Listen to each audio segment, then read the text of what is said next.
What is the name of Liam's mother? Liam's mother? Yeah. Her name was... Now, that would be the same name as Noel's mother, so... Sorry, I'm thinking aloud. Just thinking aloud. After-hours football debate for poachers, private eyes... Could I ask you something personal? ...and pole dancers. I'm not in market for business, love. Mike Graham's been all three at some point in his career. Oh, really, you great big sweaty bush idiot? And I'll tell you what, you were a better pole dancer than presenter, I can tell you that. The Two Mikes on Talk Sport. Look at the light! AM time on the breakfast show is different to the time here. This is space time. It's the middle of the night, if you see what I mean. It's still AM, though, isn't it? Well, it's still AM, but it's AM, if you see what I mean. I don't know. It's earlier than AM. Now, I'm not saying Italian people are dishonest. What? I just waiting to see what's coming next. Well, they're very manana, if you see what I mean. Yeah. You know what I mean? It's Spanish, isn't it? Yeah, it is manana, but it means we'll put it off till tomorrow. Yeah.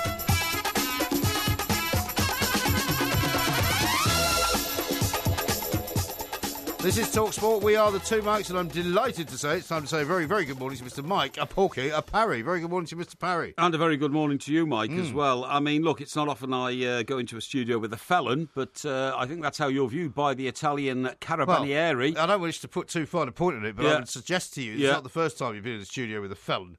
Well, I have been a few felons, you're right. But it's also, you are not the only one who has been subject to... No, this is a scam. I'm convinced of it, Well, right? no, I'm not just saying that. What I'm saying is that I myself, of course, have been subject to examination by the carabinieri. Have you? Yes, well, you were locked arrested, up weren't by you? them, yeah. You were locked up by Yeah, them because yeah. of nefarious activities in Sardinia. That's right, And I absolutely right. think the key to the argument is actually the island of Sardinia, Yes. as indeed it is the island of Sicily. Yes. This communication I've got this morning comes from a place called Comune di Lettogiani, care of Mercurio Servizio, Carlo Di Andrea. I mean, it's got all the hallmarks of a complete and utter scam. Well, right? except that, somebody's gone to an awful lot of trouble to send you a letter which originated in an incident of a driving nature in Sicily. Right. And they've Last tracked all your October. details back. Yeah, Well, they've tracked last all your back. October. But today, a British postman arrives at your door, knocks on the door Knocks like on that. the door, yeah. I was asleep. Yeah, you come down and say, what? You signed for it. So you've actually,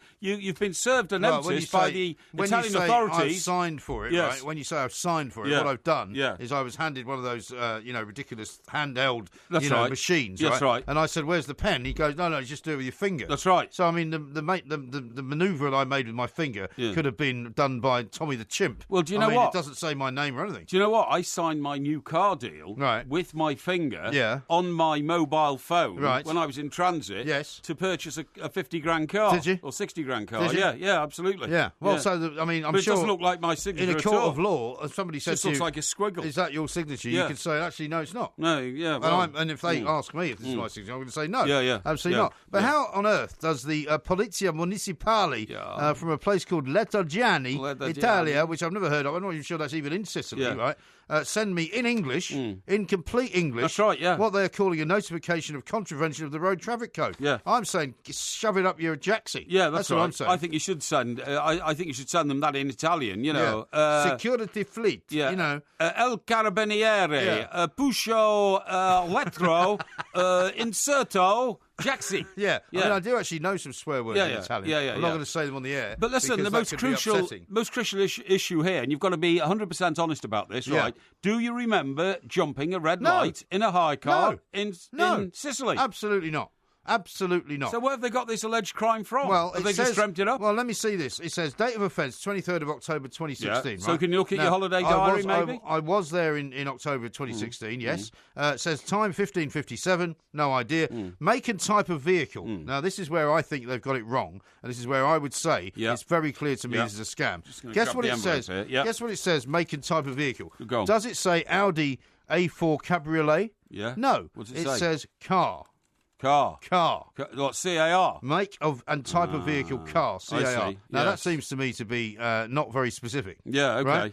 Right? The plate number is FD004XJ. Yes. I don't remember what the make of what the plate was. I could probably go back and look at pictures and see if that's the right plate. Yes. But I'm very, very sure that if you are sending a proper description of a car, you do not write car. Yes. Do you? No. I mean, if you snatch a picture on camera Yes. of your car... Yes, you're right. You know, E-Class Mercedes, my car, F-Pace Jaguar, Audi Cabriolet A4, they do not just say car. You know what I mean? Right. Now, I can tell you where this came from, because I've got the copy of your envelope here, and it's got details on the back. It says it has come from the Comune di Lettergiani. Yeah, I don't know what that is. It says Mercura Service. Yeah. Via Carlo d'Andrea, 32. Yes. So it's the Via Carlo d'Andrea, 32, like the Via Appia, you know what I mean? Via Appia? What is that? What's that great road in Rome? The Via Appia or Appia or something. It's where, it's the road from St. Peter's down to the Trevi Fountains and back and all that kind of stuff, you know? Yeah, I haven't been there. And anyway, the address is L'Aquila Acqua 67100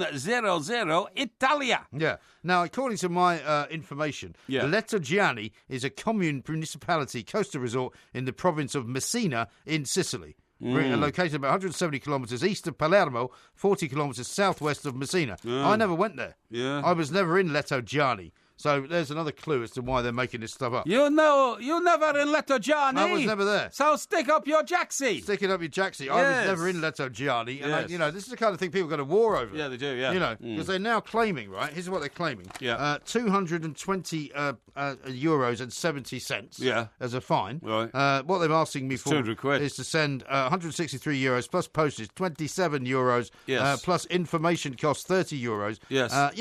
Unbelievable, right? They also say that if I do not pay within 5 days of the notification of the report, they will increase the fine by another 200 euros. Yeah. And if I refuse to identify the driver of the vehicle, I could be subject to a maximum fine of 1,142 euros. Right, okay. Would you like to give me this? Because It's all on the back there. Would you now like me to deal with this in the appropriate way? I don't want you to deal with it. Yeah? No, because I'm worried if you deal with it that something will go horribly wrong. No, here. What are you going to do now? Yeah. All right, I'm going to join in. I've got another one here. Right, and again. That up as well. There you go. Yeah. Arrivederci, Roma.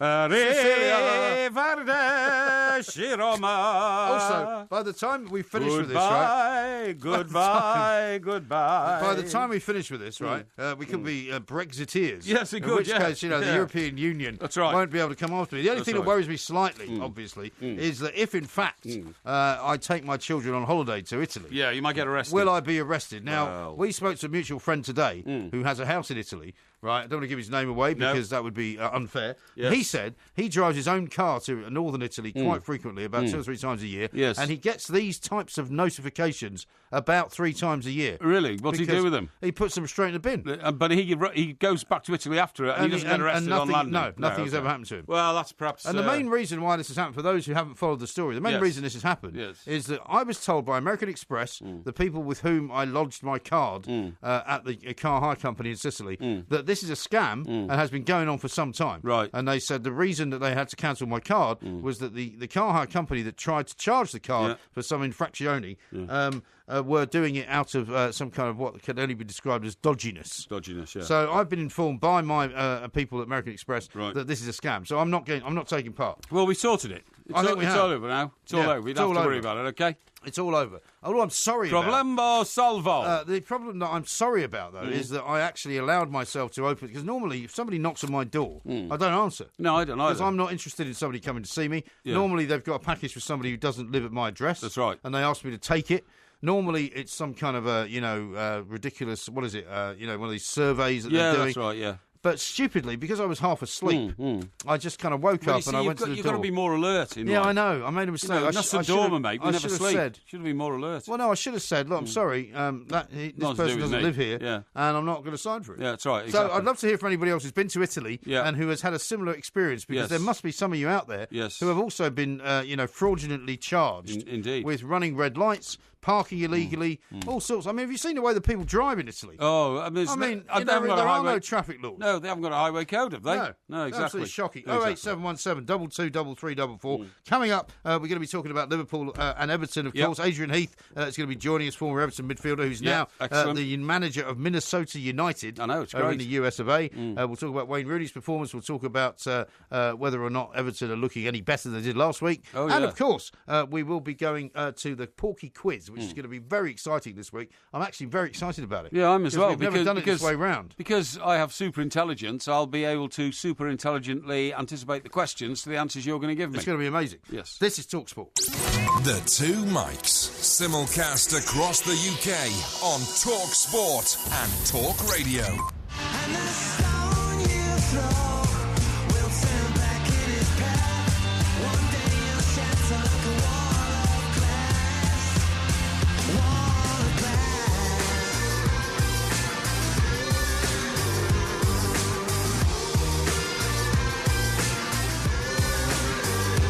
This is TalkSport. We are the Two Mics. Don't forget, we've got loads coming up, of course, including the Porky Quiz. We will, of course, be talking later on to our best friend in space, Clayton Anderson, as well. The man who's actually been up to space. That's right. We're going to ask him about whether you may qualify. Is this the guy who thinks President Obama's been in space as well? No, I don't think he thinks that. Doesn't he? We spoke to some expert last year who said he'd taken President Obama up in a spaceship. Do you remember? Sure. 2 years ago, was Wasn't that crazy guy we spoke to? Yeah. The one who thought that we had jump rooms in the bottom of the George Washington Bridge. Yes, that's right. No, Clayton Anderson's a proper NASA astronaut. I see. He's actually been in space. He's and legit. He's been on the space station. He's going to say whether you might qualify to be the planetary protection officer. Yeah, who's looking for one? NASA are. NASA are, They're looking for a guy to, protect the planet. Yeah, that's good. You could be the guy. Right. Now, that was Liam Gallagher's new band, Lollapalooza. Yes. If I was Liam Gallagher, I'd be pretty unhappy. Why? Because he's now playing sort of festivals and concerts. I know, yeah. Way down the order. And this is a guy who used to play with Oasis, who used to be doing stadium tours. Oh, they could fill stadiums. They did. I saw them at Hampden Park. Yeah. They never cracked America, really, because he wouldn't go on that particular tour, the first tour. And Noel said that wrecked their chances of conquering America. So, but he would fill any stadium anywhere else in the world, wouldn't he? But they cracked this country and Europe. But they did. Yeah, with his brother he would. But anyway, let me read the message, okay? Liam Gallagher, who I regard as a friend, we had a very engaging spat on... when you say you regard him as a friend, yes. How do you mean that? Well, what I mean is that I think we have the same mental outlook on life. A bit rebellious. Really? But very cocksure of our own ability to get on in life and do those sort of things. Not that I am, but he is. And he's called you some pretty bad names. Well, he has, but I don't mind that because that's the sort of language he uses. Including a crap Kenny Rogers, about the only one we can use. That's right. He uses very bad language, and I took it as a tribute when he called me some of those vile things you can call somebody, because I thought, well, he only reserves that for people that he's really impressed with, you know? But anyway, what he said tonight is, he said, sorry to the people who turned up for the gig in Chicago. So I assume he's in Chicago, unless he's in some, burger bar called Chicago. No, I think he is in America. Yeah, okay. And he goes... His set began at 4:30 in the afternoon. This is what I'm saying. This is what he's now reduced to, doing shows at 4:30 in the afternoon, which is not when rock and roll bands play. But is it 4:30 in the afternoon American time? It is indeed. Crikey, that's like a tea party. Yeah, well, it's like if you go to a yeah. festival, right? Yeah. The festival music usually starts about, say, lunchtime. Yes. And that builds all the way up till, to say, 10 o'clock. 8, 9 o'clock at night when the big band comes on. Yes. So if you're playing at 4:30 in the afternoon, that means you're quite a long way back down the order. I don't think anybody in Chicago's ever heard of him anyway, because I don't think he's ever, as we say... Well, funnily enough, when they went to America to do their tour, I was sent to doorstep Noel Gallagher at O'Hare Airport. That's right. Where he told me to F off. That's right, yeah. Famously. Yes, that's right. Now then, he says Lollapalooza, which is the name of his band... Lollapalooza. Yeah. What was the last one called? High Flying Birds? No, that's Noel's band. Noel's, and what was his called? BDI. BDI, that's the one, yeah. So there's no more BDI, it's now Lollapalooza. Right. He says Lollapalooza had a difficult gig last night, which, and he says, he uses a word which I won't repeat on a family show, knackered my voice. I am gutted, LG. Oh, yeah. He didn't say As You Were like he normally does. No, because As You Were is the name of his new album, and he promotes that by putting As You Were at the end of every missive.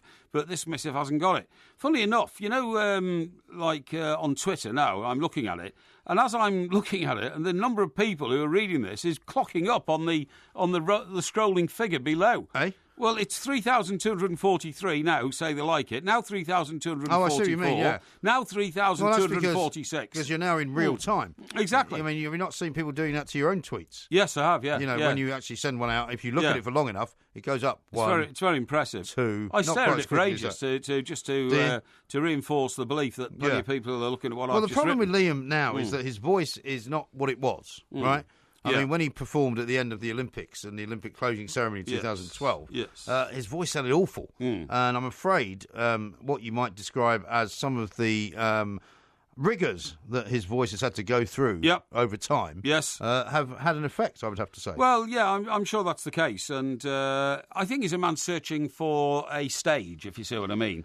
He is, yeah. His brother famously described all the world's him as a stage, but he's only on it at 4:30 in the afternoon, that's which is actually not very good. That's right. His brother famously described him as a man in a world of soup brandishing a fork. That's right. And I think that just about sums it up. Yes. But anyway, there you go. Now then, we should be talking about Everton, really, shouldn't we? Because they have now progressed on to the next stage. Well, to be honest, pretty qualification. Boring. It's pretty boring for the Europa. I would say we should talk about Everton a bit later because Adrian Heath's going to join us, yes, and I'd rather listen to his version of how it all went than your own. But just to remind our audience that Everton did get through tonight. They won 1-0 out there in Slovakia. Yeah, well, let me remind you what they're 2-0 overall. Well, hang on, let me now remind you what they're through to. Yes. They're now through to the next stage of the competition. That's right. Which is not actually the group stage. It's called the playoff stage. That's right. So there's a playoff now to get into the group stage. I mean, it's not exactly... I mean, it's like limping around the world in the world's worst places to try and give yourself the ability to play in a crappy organisation, a game which nobody wants to be in until the latter stages when the Champions League teams drop in. Yes. I mean, it's pretty embarrassing, to be honest. No, it's not, because you can only get to the latter stages by starting at the beginning, and that's where we've started. You've always told me that you believe this competition to be a waste of everybody's time. No, I haven't said that at all. Yes, you have. No, I haven't. I've said that depending on which club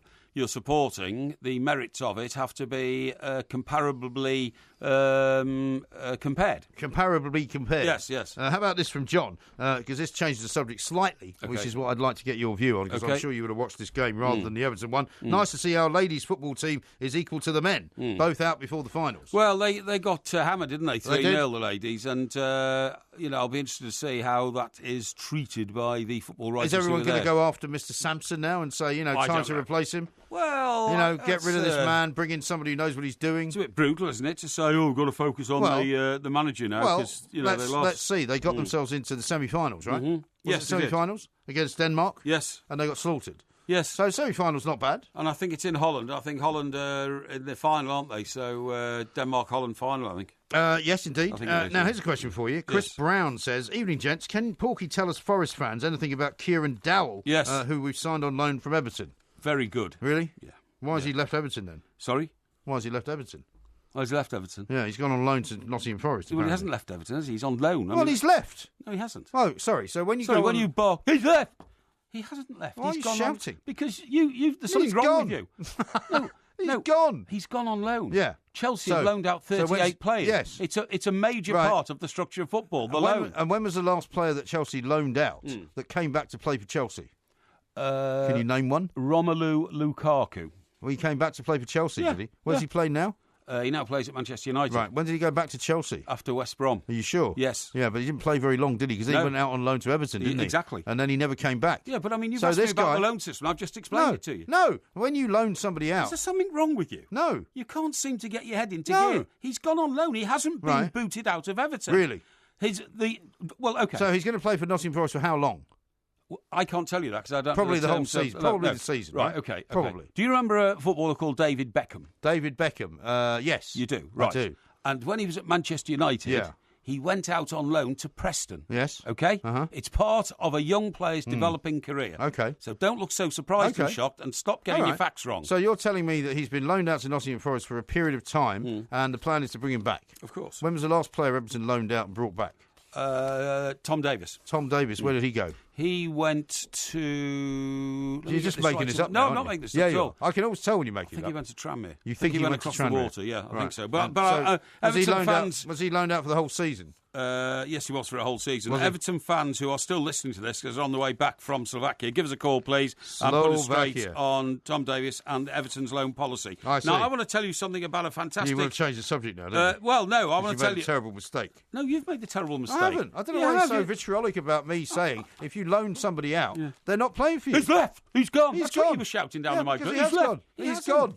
He's gone. Well, did David Beckham leave Manchester United or anyone on loan to Preston? He went on loan to Preston for a very short period of time. And this boy's probably gone on loan for a very short period of time. You may well be right. Yeah, exactly. You may well be right. But that would be against all of the things that you were arguing about Chelsea. You were saying that it's the same as Chelsea, No, because Chelsea are always being given a hard time by every football fan in the world because they loan players out and they never play them for Chelsea. You're talking yourself around in circles. No, I don't think so. I want to tell you about a fantastic opportunity I had today. You always accuse me of being, what's the word I'm looking for? Trite and loose with money, aren't you? No. Aren't you? No, you're very careful with your... I don't think you waste money. I think you throw money around occasionally, particularly when you're trying to impress people with the fact that you're so wealthy. No, for example, when you hand a £10 note to somebody who's running a bar... That's a terrible... Who doesn't take a tip, but you give them a £10 note on top of whatever the bill is in order to make it look like you're the big man. When did I do that? You did it today. No, I didn't. You did. No, I did not provide the £10 tip. Yes, you did. You handed the £10 to the person who was taking the bill from you. But who that £10 come from? Yeah, but you had given it to her, didn't you? Who did it come from? It came from somebody else. Thank you very much. Yeah. And he threw it onto my table. But you also fought over the bill, didn't you?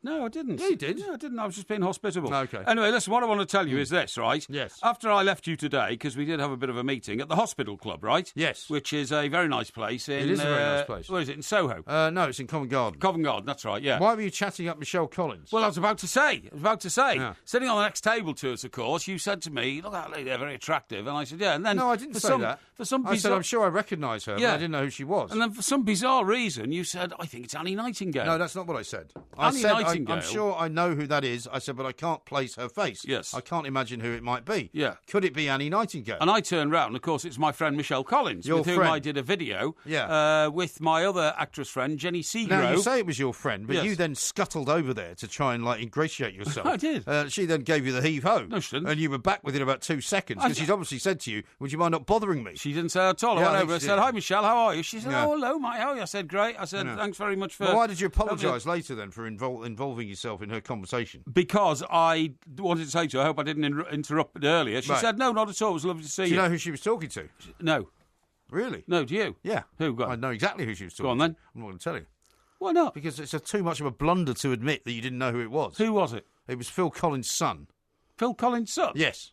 Why would I know who Phil Collins' son is? Well, because he plays drums for Phil Collins, for a start. He looked a lot older than Phil Collins' son should be. How old do you think Phil Collins is?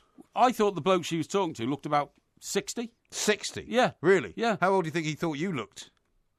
Probably about 80. No, in my mid-50s, I would imagine. Well, Phil Collins is in the same age as you, if not older, right? Yeah. And his son is around about 45. So he must have had a son when he was about 20. Really? Well, people do, you know. Yeah, well, I suppose so. Anyway, that's by the by. The reason is, the reason I'm telling you all this is that, of course, we had a couple of libations, right? And did some business, which is all very good. Yes. But then on the way, time, by the way. on the way back, on the way to the meeting this morning, I'd picked up a free newspaper called The Metro. Yeah. Right? Don't pay anything for it. No. And I read that on the train, and I came across page 13 or something, and there was an offer for a McDonald's quarter pounder with cheese and medium fries for £1.99. Other hamburgers are available, of course. Yeah, for £1.99 if you present this voucher. Uh-huh. Now, I tore that out and had it in my pocket when I was with you, and on the way back... Why? Well, because... aren't you supposed to be watching your weight or something? Well, yes, but I couldn't resist this. I thought it was fantastic. For £1.99, less than £2, I then went into a McDonald's, right, at the railway station. Don't tell me you actually proffered this coupon. I did. That's a shocking thing to do. I did. I handed over the coupon. How much are you worth? Well, that doesn't matter. Yeah, it does matter. No. You're worth millions. Honestly, I handed over the coupon, and I got a quarter pounder and cheese and chips and a big packet of fries, £1.99. That's shocking. Honestly, it's fantastic. I couldn't believe it. I pulled a £2 coin out of my jacket pocket. About is that you didn't... And I thought, this is incredible. I'm getting a meal for less than £2. Why don't you go back and pick up about 50 copies of Metro and take them home? Yeah, and you can just go every single day and get one. Yeah, it's a good That's idea. absolutely appalling. Shocking. Anyway. Never mind. Anyway, look at the time. But I took a picture of the voucher, which I'm not going to share with our followers. Yeah, okay, all right, good. Excellent. Okay. I look forward to it. Yeah. This is TalkSport. Yeah.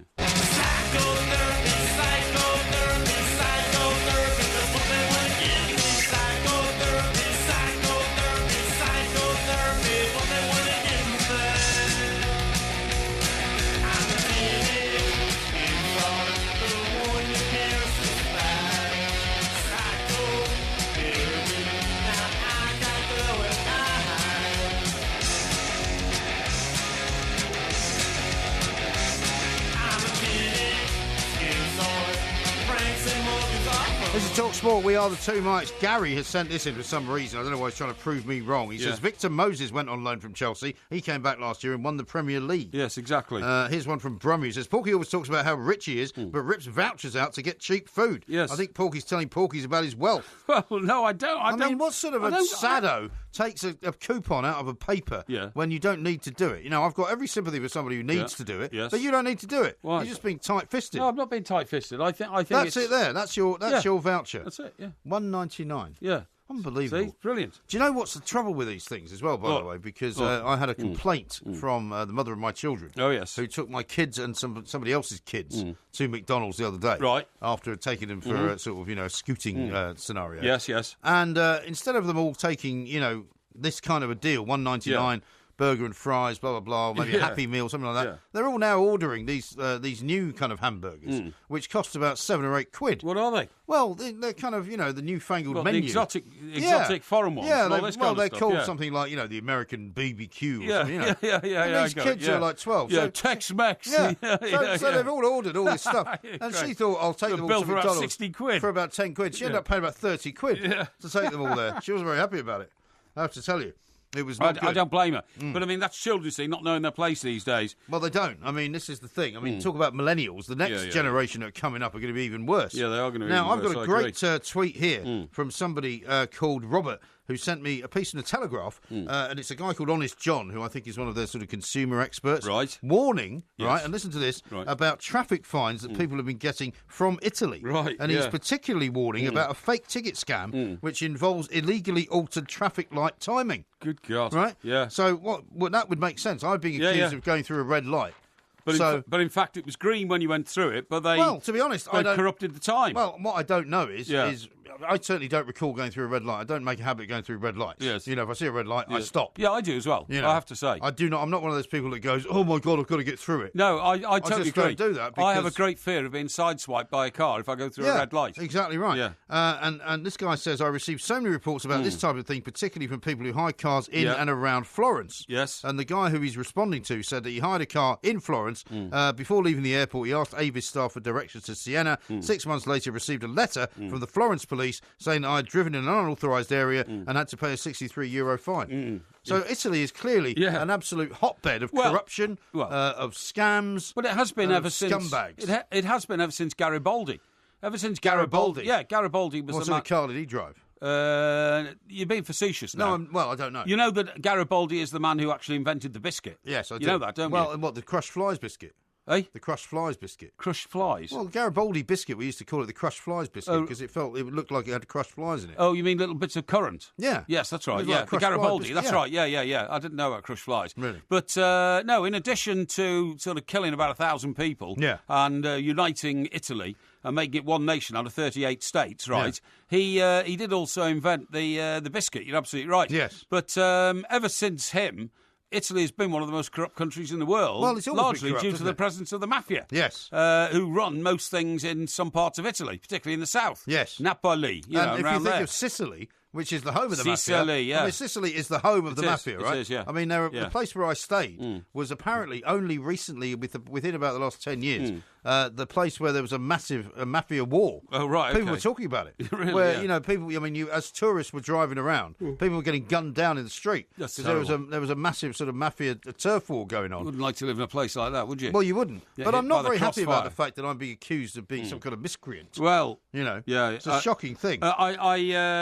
The point is that you're quite right. Most people would say, I can't be bothered and give in if it's a regular amount of money. But they're pushing their luck, aren't they, trying to charge you £200. I find it extraordinary. Yes. Absolutely extraordinary. Yes. It's one from Fergal here who has tweeted me at IROMG. So Phil Collins' son looks about 60. And Phil Collins isn't even 60. But the guy that Michelle Collins was talking to today, how did you know it was Phil Collins' son anyway? Because the person we were with knows him and said that's Phil Collins' son. Oh, I see. Yeah, okay. Well, you must have missed that. That's good. Now then, I'll tell you what I want to talk to you about, right? Yeah. You posted a picture from the beach, I think, this weekend. The beach? What, you mean last weekend? Yes. Did I? You're out walking, didn't you? I don't think I did, actually. Didn't you say, beautiful sands and I don't think I weather? did. I should check. I don't think I was at the beach But this you weekend. often do, don't you? I do often take the dog down there because it's a lovely spot. Exactly. Now then, does the beach have deck chairs? Well, no, it doesn't actually. because deck chairs are being got rid of all around Britain. Are they? Yeah. Blackpool's got rid of 6,000 deck chairs from what they call the Pleasure Beach. That's a stretch of the Golden Mile and all that kind of stuff. That's the bit in front of the tower, isn't it? That's right, yes. And vendors on Bognor Beach and Sidmouth have withdrawn them. Margate, which is run privately, is experiencing a high demand for continental sun lounges, and its traditional deck chairs are left in piles on the promenade. Oh, yeah. Richard Harrington from the Marine Conservation Society says the nostalgic niche of deck chairs and old amusement parks is not for everyone these days. Many beaches are using regeneration money to supply different facilities, such as art galleries. Oh, yeah. The deck chair may well be a thing of the past. Yes. Well, funnily enough, I mean, deck chairs are not things you see too much anymore. I mean, you go down to the south coast particularly, and I can't speak for Brighton, but certainly places like Rye, places like Eastbourne, Bexhill, Hastings, all of that. Right, yeah. Partly because it's shale, there's not an awful lot of need for deck chairs. Well, it says here, according to a survey by the letting agent Beach Retreats, there's been a 50% drop in demand for deck chairs on holiday since the 1980s. Yes. Now, I have always hated deck chairs. I hate them. Do you know why? Why? When we were little, my little sister Jill sat in a deck chair, collapsed, and she trapped her fingers. Oh. And it was horrible. You know what? That gives me the creeps even thinking about it. And all her nails turned black. It was absolutely horrible, you know. Yeah. And ever since that day, I've never sat on a deck chair, and I hate the look of deck chairs. Right. I'm frightened of deck chairs. Blue and white striped ones particularly. Yeah, well, the red and white stripe, whatever. I am frightened You're frightened of deck chairs. I'm frightened of deck chairs. Is there a phobia that has a name?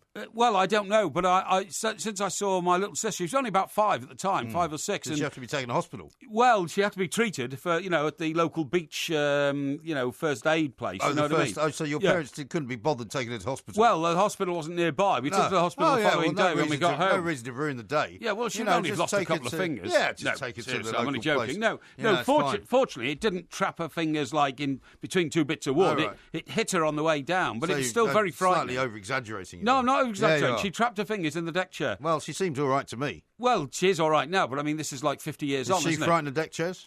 She won't sit in a deck chair anymore because of that very experience, and it was horrible. And I am literally frightened of deck chairs. And I look at them, I've never heard of such a thing. A shiver down my back. Really? So that's why I'm... How are you with the sun loungers? Because they have a similar mechanism. No, sun loungers are fine. No, they do. They have a similar mechanism. You know how you can put it either up more upright and then slightly more... Yes, I agree with that. Same kind of thing. But you can't put your fingers in anything at the side that collapses. Can you? You can. That's my point. Oh, because they're either like that, so that you're sitting sort of upright, or you go like that or go completely flat. What I would say is that a sun lounger has a much more rigid sort of feel about it, much more rigid form. Yeah. A deck chair is so wobbly. I don't know why everybody doesn't collapse in deck chairs and trap their fingers. I'm not keen on them. They're horrible. I'm not keen. Horrible piece of I wouldn't care if I never saw another deck chair in my life. Oh, I want to burn them all. I would. Next bonfire night, which is coming up November the 5th. Well, hang on. They've got plastic sort of bits in the middle. You can't burn them. No, they've got plastic. They're just wood and cloth. No, they're not cloth. They're mostly plastic now. Oh, are they? Okay. Yeah. Well, it doesn't matter. Plastic burns. Plastic burns. I would say we should have a sort of get rid of the deck chair day next November the 5th and burn them all because they're vicious, nasty pieces of furniture. So I'm glad they're going. Okay. Yeah. How about this from JPK, who says, could you please give us a shout out? We're on our way to the Edinburgh Fringe Festival. RC, Septic and Philip. So those are the three people we're supposed to say hello to. RC. As in Roman Catholic. Yes. Septic and Philip. Do you mean septic as in septic tank? Septic as in septic tank. Yeah, I mean, these are nicknames. Name. Well, I guess they're nicknames. If somebody called me septic, I'd punch him in the face. Yeah, but you're a very violent individual. That means that, you're... Well, it's slang, isn't it? It's horrible. It's slang for Americans. It's like being called toilet. I mean, it'd be horrible, wouldn't it? It? Septic means a septic tank. No, not true. A septic tank is slang for yank. Well, I mean, I've never used that expression to describe You've never heard that? Who's from America. Well, I wouldn't do it either, because I don't call people by those kinds of names. You're going around calling your American friends septic. Hey, septic. Hey. Why do you keep going on about the septic tank? Why don't you just say hello to them? Here's one hello, from guys. Becky says, ask Porky who pays the players' wages when they go out on loan. It's usually a deal between the two clubs. I see. Yeah. So Nottingham Forest are paying this guy, are they? Well, Everton might be paying 2/3 of his wages, and Forest will probably pay a third or something like that. But he's probably only getting about 20 grand a week or something. Is that all? Yeah, I would think so. Well, I don't know how he's going to survive in Nottingham with that kind of money. Well, that's absolutely right, yeah. Down in Slab Square there. Yeah. Maybe you should send him some of those vouchers you've got. You get out of the vouchers and get along to... 20,000 a week. Yeah, your old trip to Jerusalem. Do you know what? Earning 20 grand a week, you could buy almost everybody in Nottingham a drink. That's shocking. And still get change at the Bell on the square. This is Talk Sport. The Two Mikes. Simulcast across the UK on Talk Sport and Talk Radio.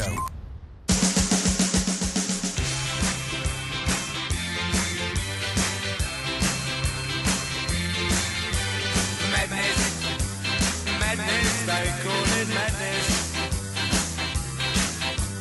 Madness, they call it madness. This is Talk Sport. We are the Two Mikes. You see, the trouble with you is, right, you engender a sort of a nastiness out there on Twitter or social media. Gaz has sent this in, right? Yeah. He says, MG, you could stop trying to tell Porky about football. Just stop. You're a part-time pretender with a pointless point. Well, that's not fair. I agree. That's not right, is it? All I'm saying is that you were over-egging the pudding on a loan deal, and I tried to impart into your head, loan deals are probably the most common occurrence in football policy these days because of the way football is controlled by money. Well, let's talk to somebody who knows a lot more about the football business and the inside workings of it. He is the man, Adrian Heath, who is, of course, former Everton and Stoke midfielder. He's now out in Minnesota, managing Minnesota United. Adrian, welcome back to the show. How are you? I'm very well, fellas. How are you two? Very well indeed, Adrian. Great to hear from you, mate. Thank you very much for joining us on a night of celebration for Everton Football Club. Here we go. Let's hope it's like the last time we were in this. It was the old UEFA Cup, Mike, when we went all the way and won it. So it was the Cup Winners' Cup in She. Remember? Well, no, it wasn't. It was the UEFA Cup, the old Europa League. No, we won the Cup Winners' Cup in '85. Okay. Yeah, that's right. Yeah, Adrian, now it's very sort of a lot of excitement around Everton this season because of all the buying sprees that have been going on up at Goodison and the new stadium that's being built and all of that. I mean, it's never an easy time to watch them at this time of the year, is it? Because you can't really learn very much. But they've got through. They're into the next stage. What are you thinking in terms of how you see the team at the moment? I think it's early days for everybody, and obviously with Wayne coming in and Sandro, they're trying to work out how they're going to work together. You know, obviously a little bit of a change of shape. They went with 3 tonight with the introduction of Mike Keane, and so I think in the beginning it's going to take a little bit of time for everybody to get to know their roles and their responsibilities within the group. You know, the interesting thing for me is, if they go and buy again and do they get Gylfi Sigurdsson, is where everybody's going to play. Yeah. Now, obviously, I fully expect them to go a long way in this competition because I do think they'll get through. I think the most important thing with this tie was just to get through. It's early days. They've only been back 3 or 4 weeks. And, I remember when we went on and won it, Mike, I don't remember the Winners' Cup, them great night against Bayern Munich. Absolutely. And Vienna in Rotterdam. Yeah. We actually nearly went out against the part-time team of Dublin, the university team, at Goodison on away goals. That's right. So, the most important thing tonight was to get through, and then it'll give Ronald Koeman more time to continue to work with the group. Yeah, no, I totally agree with you there, Adrian, and you put it into perspective. Getting that team. Yeah. Is he getting the team before, Wanyama, and is he getting in there before Dembele or Ericsson? I'm not sure. Yeah. I think it's a perfect situation for him. This might be the best place for you. Yeah. He's with a good manager. He's with a new. This is like nearly a new club that we're going to become in the next few years.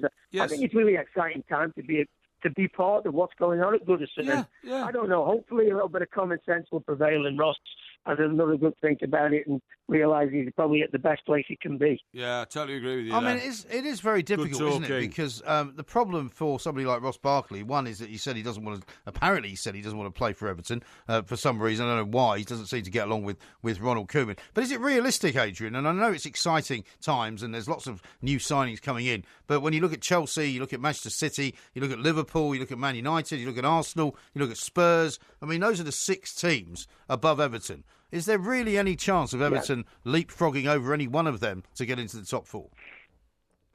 I think it's going to be difficult. I think Ronald Koeman would be the first guy to say that. But with the introduction of the money and these new players, then I think we have a better chance. Is it going to be difficult? For sure. But I honestly think that if we can get a couple more, and Gylfi Sigurdsson, who I think would be an incredibly good signing for Everton, I think that Gylfi Sigurdsson could play for a lot than anybody. When you get injury suspension as the year goes on and you can't suddenly field a strong enough team to get results against the teams that you should, that's when it affects you. And I just think that they have a better chance this year. They've got a really good manager. I like the way he manages the group. Obviously, it's exciting times. They talk about a new stadium, investment within the team. I just hope that Ross stays and goes along with a lot of other good young players. But I think it's exciting times for him. Yeah, it's very exciting times. It's also changing times in the football world, Adrian. You've got to look out. That was the point you made last night, wasn't it? Yeah, it was. But doesn't he then bring to PSG, though? Madrid with this team, with Neymar. They're not going to beat Barcelona because Barcelona now will reinvest that money to get it. Probably the best player in the world. I don't know who that might be to replace it. They will still have Messi. They will still have Luis Suarez. They will still have Iniesta. PSG ain't beating them.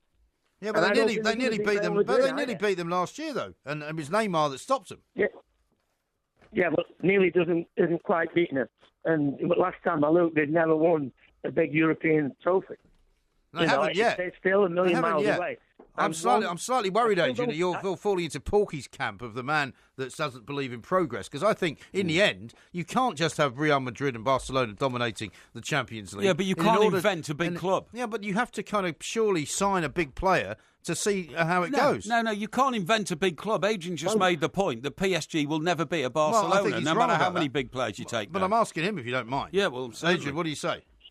Well, I think the other thing as well, guys, is that it would take time, but not necessarily that one guy is going to do it. I think Juventus has done an incredible job of gradually getting better each year. And now Juventus are back to where the Italian teams used to be, in the 90s and the 80s. But I just don't see the strength of the league and the amount of players that PSG have got. Because the difference when they get to when they get through the qualifying stages, they take the foot off the pedal because invariably last year was different because it was Monaco. Invariably, their games are so easy in the midweek games against Guingamp away or Toulouse or whatever. Then the following week they come up against Atletico Madrid, and the jump is so big that I think it's still always going to be a problem for the French team. I really do. It's true. Very exciting times, though, and we are, I suppose, in the midst of now waiting to see who's going to now top the Neymar bid, because Neymar supposedly... it'll never be topped. No, it will be. No, Adrian's made the point. It's a country has bought Neymar, not a football club. So what you're now telling me is that nobody will spend more money than what is being spent currently on Neymar. It'll be 10 years before that Neymar transfer is... Who else has got the money? Well, Qatar are the richest country in the world, aren't they, Adrian? And they've spent it from their funds. Well, I think the other one is, guys, who was out there. Yeah. And I think... was Messi 28?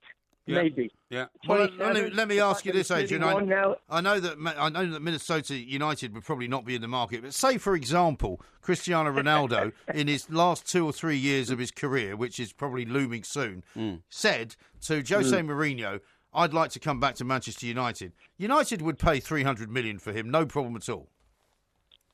Well, I'm not sure they would at the age he's going to be. Exactly. I think they could. I think it would be a case that they would pay him astronomical wages. Yeah. But I'm not sure they would pay the transfer fee. Yeah. I think they would pay crazy salary for him. But I just can't see it happening. Yeah. And I think, like you just said, guys, it might be 10 years and it might get broken, but I think it's a long way away because, I watch a lot of football around the world. Yes. There's nobody really out there at this minute underneath Neymar who's going to take his sort of mantle in the next few years as the great player in the world once Messi and Ronaldo have gone. No, you're absolutely right. And the other thing is, if it was only about money, right, then the Chinese would have got in by now. But look what's happened to the players who've gone to China on these ridiculous salaries of 600,000. China's collapsed, isn't it? It's collapsed. It's all collapsed because it's not sustainable.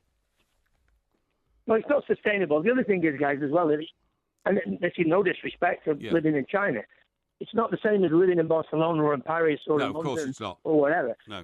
And what one or two of the players I know who've been there, their family, they've got young kids, they've got their wives, and it's great with the money up, but after about 18 months, I think most of them you'll find start angling the way back. They'll put the money in the bank and go, that's been great, set me up for life, but now it's about quality of life. Not only for my football, but for my family. No, I totally agree with that. Absolutely totally right. Agree with Listen, that. Adrian, we've got to run. Thank brilliant you to talk to you, mate. Thank you very much indeed. Let's fight the good fight with blue-tinted glasses on. Calm down. I mean, this is a family show. It is also a neutral show. Yeah. It is not an Everton show. It is neutral. Talk Sport.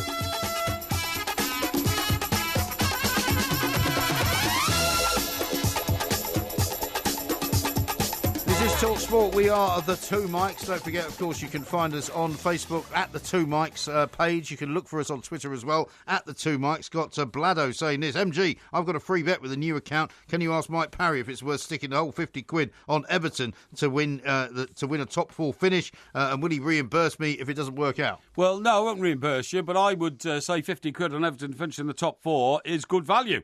Now then, I want to talk to you about my food voucher. You see, I can't win here. Half the time you're trying to pretend that I'm a member of the Filthy Rich. Well, you are a member of the Filthy Rich. Are you not?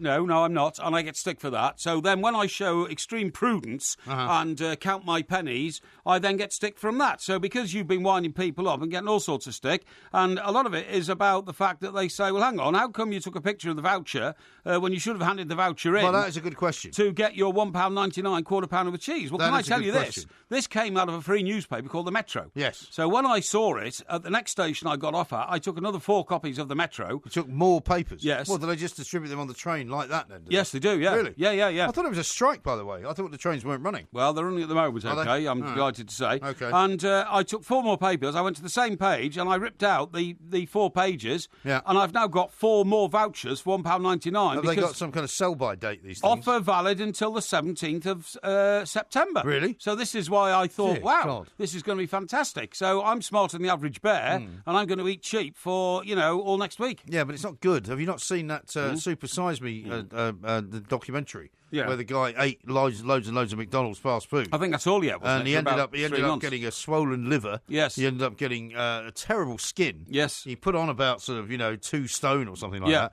It was horrendous. No, he put on about 6 stone. He looked really unhealthy. He looked really unhealthy. But I'm not going to just eat. If you eat just anything of anything, you're going to make yourself ill. Yeah. You have to have a balanced diet in the modern Western world. And you, of course, are one of the most balanced dietitians that we know. And I would say what part have of you a had balance. To eat today, by the way? Hang on. Well, I've had my McDonald's, haven't I? I've had That's a quarter pounder and chips. No. What Porridge. else you have? Porridge for breakfast. Porridge for breakfast. Yeah. And this evening, a little salad. A little salad? Yes. What, so you had the hamburger this afternoon? Yes. And you had salad for dinner? Well, I had salad what sort of salad? mid-evening. You don't like salad? Tomatoes. Yeah. Beetroot. Right. Quiche. Quiche? Well, that's not salad. Well, that is. Quiche is not salad. Well, quiche is quiche. Yeah, but it's a sort of salad type Real thing. men don't eat quiche, anyway. Quiche. What sort of quiche was it? It was quiche Lorraine. Quiche Lorraine? Yeah, Very nice. that's right. With a bit of bacon. Yes, that's right. Yeah, Very nice. Gailleur. Gruyere. Yeah. Gruyere. Yeah, I can't even say it now. Yeah, that's right. Yeah. What else on the plate? Spring onions. Where'd you get the quiche from? I got it from a supermarket. It's Gruyere, isn't it? Yeah, I got it from a supermarket. From the chiller cabinet. And ham, lean ham. Some lean ham? Yeah. So lean ham. Actually, it was even better than that. It was breaded lean ham. So breaded lean ham. Yep. Quiche Lorraine. Yep. Some tomatoes and some beetroot. Yes, that's right. What a terrible thing to be eating. No, it's not. That's shocking. a really balanced diet. Do you know what I made? Did you see what I made? I made a beautiful noodle paella. Did you? How was that? Which had chorizo. Noodle what? Paella? Paella. Which had chorizo chicken. Yes. Had green beans. Yes. Had carrots. Yes. It had garlic. Well, that sounds very nice. Except for the garlic. I don't eat garlic. It was really good. Yes. It was really good. I have to say, one of the best ones I've ever made. Okay. Now, how about this from Blaze? He says, Porky fears deck chairs, and I'm sure deck chairs also fear Porky. Well, I'm sure they would, actually, because, when you stretch your lithe frame of some... I must say, I'm down to 84 kilograms. Are you? Yes. From 99? At one time, but I mean... no, you were 99 when Dr. Banner sent you the note. All right, well, I've been hovering around 90 for a while, but I've now got 99 to 85 is, 14 kilos? Yeah, but because I've now Which is about 30-odd pounds. Yeah, that's right. Because I've now got my fitness bike... That's more than 2 stone. I'm toning up into, almost the perfect human being, you know what I mean? Are you sure you're not dying? No, of course I'm not dying. Because we've got to make sure, we've got a big show to do in September in New York. Yes, we have. Don't forget. And in fact, we were doing a film today, a little bit of video, for those people who have already signed up to the live stream. We put it out as well, and I'm going to put it out again because I'm not sure enough people saw it. Okay. We were filming on the roof of the hospital club. That's right. It was very windy. It was, yeah. But for those people who would like to get involved and who can't afford to come to New York for whatever reason, yes, or the timing's all wrong or whatever, yes, what you should do is sign up to the live stream because there's going to be a lot more of that sort of stuff going on. There is. In the future. There is. And the live stream at the moment is going to give you all sorts of decent content that you can look at. Yeah, okay. Which will be exclusive to you. That's right. So go to the 2mics.co.uk yes, and get yourself sorted out. That's right. And also, I will tweet out a link to go directly to the live stream we did today, okay? Yeah. Why don't you do that? That's a good idea. I will do that. Now, a couple of more tweets. Hang on. IPM says, Porky would be an ideal candidate for NASA's new PPO. Any aliens would be confounded by Porky's nonsense and self-destruct. Well, I'll take that with the... I think that's a compliment. Yeah, well, I was going to say, I'll take that with the spirit in which it's intended. No problem at all. Yeah. Now, I'll tell you what I was going to talk to you about. What were you going to talk about? Quite a lot of things, actually. And a little later on in the show, in fact, quite shortly, we're going to talk about the sad death of Robert Hardy. Robert Hardy, yes, is on quite a few of the front pages this morning because 91. He was one of the giants of the sort of the screen, small and large, and also the theatre. He was. I thought it was brilliant. I honestly, we'll talk about it a bit later on because also today that wonderful character actor Hugh Bennett has died. Hugh Bennett, yes, and I remember him from things like The Saint and things like was he in that? The Sweeney. Really? He was definitely in The Sweeney. He was one of those guys that was in a lot of stuff, wasn't he? Yeah, it was character acting and all that kind of stuff. So we'll get to that as well. But before we do all that, right, now, remember I have told you in the past that probably the most remote city in this country is Norwich. Well, you've said that. Yeah. I'm not sure if that's true. Well, it is. And guess what? It has been... You claim that it's remote on the basis that there are no motorways going there. That's right. But surely it would be right. Would it not be right to say that somewhere down in the West Country probably is further afield? Well, no, and because harder to get to. No, because millions of people go to the West Country on holiday. They go all the way down to Torquay. Yeah, they and do. Devon. But it's not a question of very how many few people go to the Norfolk Broads, which is where I Norwich wouldn't say is. that. Yeah, our producer Dave was just telling me he's going next week. Where? To Norfolk Broads. Well, he can go, but he's a weirdo. You think he's a weirdo? It's a bit harsh. Well, that's a bit harsh, I agree. agree. That is harsh. Now then, Norwich is the friendliest city in Britain in which to live. Right. Locals spend 50 minutes a month on average chatting to their neighbours. Right. Okay? 50 minutes, like nearly an hour. Yeah. Second most friendly city in this country, Glasgow. Glasgow was second on 43 minutes. Yeah. Dublin and Nottingham joint third on 40, and Newcastle on 37. Who does these kind of surveys? Well, this one is done by, let me see. So what you're saying is Norwich is the friendliest city in Britain? This is done by some pensions type company, to find out who friendly people Scottish are. widows. Now, the reason that people in Norwich are friendliest is because they are isolated from the rest of the country. Right. So if you're isolated, you talk to the person next to you, don't Glasgow's not isolated. Well, Glasgow is a friendly city because it is a particularly cultural area. Yeah, is that right? Yes, people... people. What makes you say that? Well, they have sort of habits and pastimes. What like sort of habits? The Glasgow kiss. That's not very pleasant, though. That's headbutting somebody. Which other people in other parts of the country don't have. Now, you see, for instance, Dublin. Now, again, I wouldn't call Dublin remote, but it is certainly not remote. Very distinctively cultural city. Yeah, but loads of people go there, though.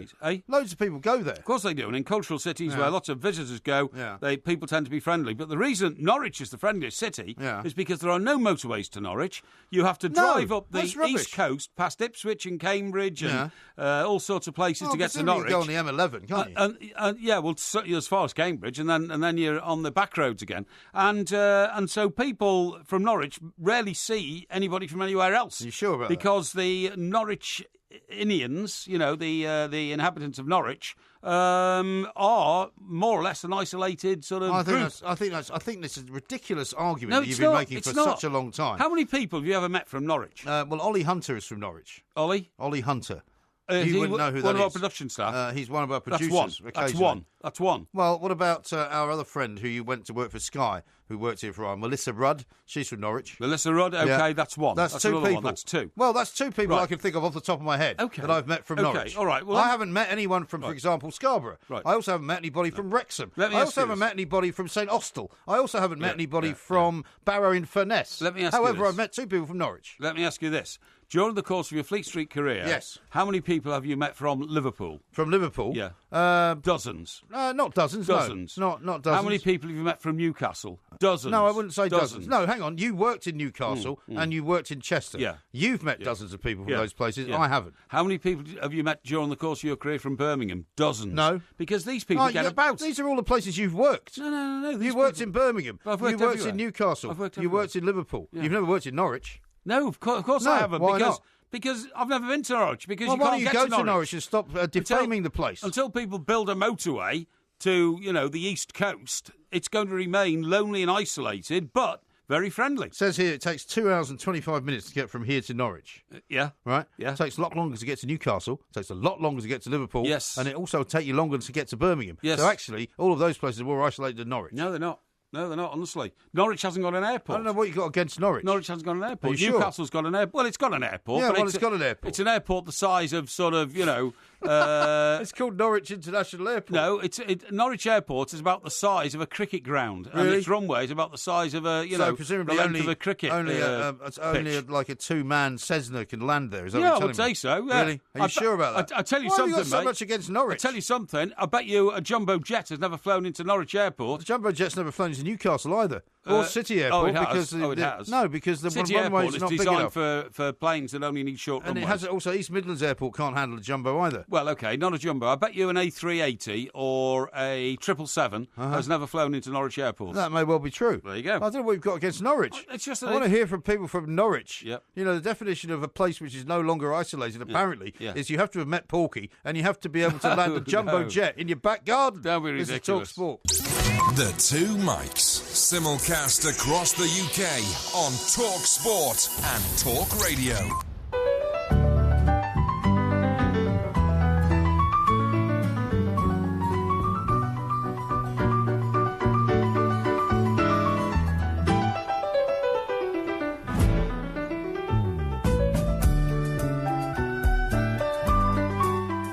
This is one of those TV themes, isn't it? Well, actually, that's not the theme music to the show. That's a version of it. But the actual music that opened the show was a little bit faster. But it's All Creatures Great and Small. I see, okay. And it starred Robert Hardy. Did it? Who was Siegfried Farnan, the vet, and the rather short-tempered and grumpy sort of vet. But I thought Peter Davidson was in that, wasn't Well, he was, but Peter Davidson was his younger brother, I see. who was a wastrel who used to smoke behind the bike shed, so to speak, and always chasing women. He was work shy, didn't like doing much work, and his name was Siegfried Farnan and what was his name? I can't remember. Siegfried Farnan, Christopher Timothy, and Peter Davidson. Yeah, Peter Davidson. Yeah. Christopher Timothy played, the main character, who was James Herriot. Yes. And I'm trying to remember who... but he was known for other things as well, wasn't he? He played Churchill. Well, and he was in Harry Potter as well. He was in Harry Potter, but he only came to my attention. I mean, the All Creatures Great and Small was one of those great programmes you remember from Sunday nights in the 70s and 80s. Yeah, you know I what never really watched it. Oh, I loved it. And you know, I loved the opening because it showed them driving around in this 1930s MG Roadster, coming back from some job they'd done, and trailing around the Yorkshire Dales and going through a stream, of 2 or 3 inches of water. It was just so quintessentially, sort of old English, if you see what I mean. And it was beautiful. And he played the part, I thought, to a T. The rather pompous and overbearing vet, in contrast to Christopher Timothy. Sure. I thought it was brilliant. But I mean, funnily enough, he's a guy that I couldn't tell. If you said to me, what have you seen him in, aside from Churchill and all of that, and Harry Potter, I couldn't name the things I've seen him in. But to me, he's one of those quintessential British actors. Yes, of course, who's been in almost everything you can think of. That's right. And he pops up in various historical movies. Yes, he does, He pops up in various other, instances. And he was just a terrific actor. Yes. And, just a guy whose face you always remember. Yes, that's right. He, when he was approached by the BBC, Robert Hardy, approached by the BBC, sounded out about playing the irascible but good-natured vet Siegfried Farnan in All Creatures Great and Small. He went off and read the books, and then he came back and he said he thought a television adaptation of James Herriot's autobiographical novels would bore the towns and annoy the country. Right. He was glad to be proven wrong. Between 1978 and 1990, the programme with its tales of sick animals, from cows to pet dogs, set against the beautiful scenery of the Yorkshire Dales, became a much-loved part of Sunday family evening viewing and one of the biggest watched shows in the history of television. He was in Upstairs, Downstairs as well, and The Duchess of Duke Street. Oh, really? Which is sort of why I think I remember him, because he was so involved in those kinds of shows. Yes. The Shooting Party he was in, which was a great movie. He was also in a couple of episodes of Inspector Morse. He was in Middlemarch. I mean, he's been in everything, really. And I think he's played Winston Churchill more times than any actor in history. Midsummer Murders he was in as well. He's been in Spooks, which is a relatively recent sort of crime movie, crime series rather. He's been in a couple of Harry Potter films, as I say. He's just been one of those. He's one of those guys that I've always imagined to be in the world of television and theatre. Yeah, you know? He's played Churchill 9 times on stage or screen or television. Sorry. Not only remembered for Secret Farm, Winston Churchill, who he played 9 times on television and on the West End stage. Yes. Now, how about this? In 1949, after the Second World War, obviously, he was performing in Hamlet at the Old Vic with his friend Richard Burton. Oh, yes. Of Burton and Taylor fame, of course. Well, indeed. Well, yes. Richard Burton's not of Burton and Taylor fame. He's Richard Burton, surely. You're absolutely you don't have right, to say he's of Burton and Taylor fame. Yeah, but it was one of the most famous showbiz marriages of all time. Well, it was, it? Yeah. but Richard Burton is Richard Burton, surely. He is, I agree. Yeah, a legendary drinker. Yeah. And a bit of acting on the side. Yes, indeed. Anyway, as they were on stage, and you and I have been on stage, you can hardly see the audience, can you? But you can sometimes see the front row. You can't see ours. Sorry? I can't see ours. That's because we haven't got one. That's right. Sorry. No, that's a joke. That's a joke. Self-deprecating. Yes, we're being self-deprecating. It does darken the stage, and sometimes the lights blind you. Yeah. But anyway, through the dark, they could see Winston Churchill sitting on the front row. He was unmissable. Really? Yeah. After the performance, when they were in Burton's dressing room, a knock on the door, and Churchill burst in with a cigar in a hand and addressed Burton as though he was still in character and said to him, "Your Highness, I'm in great need. Do you have a lavatory?" The two actors dined out on that story for many years. How funny. So instead of using the public lavatory, he used the actor's lavatory. Well, indeed. I mean, I suppose if you're Winston Churchill, that's what you would like to do. I suppose so, yeah. Yeah, fascinating stuff. Now, lots and lots of tweets and things to read out to you. Yes. Here's one from somebody who says they are at the Norfolk Broads. Porky needs reminding who's had the highest Premier League finish. Norwich third in Premiership's first year. Yes. Best regards, Gavin. Yeah, and do you know who's playing for them? What, you mean then? Yes. No. I think Andy Townsend. Andy Townsend? I think so, Was he? Yeah, I think so. He did the co-commentary on the Everton game tonight. Yeah. He did very well as well. Right. So, with our colleague Sam Matterface. Sam Matterface? Yes, what, we played with Sam Matterface? No. Sam was doing the commentary, and Andy was co-commenting on the Everton game tonight. Oh, right, okay. Yeah. Jim Munro from Edinburgh says, can you announce last night's Europa match result in the Zenit St. Petersburg game, please? Or text me the result? No. Why would we text him the result? Yeah, and why would we want to tell you about a result we don't care about? Well, we do care about it. Apparently they lost 1-0. Yeah, what does that mean?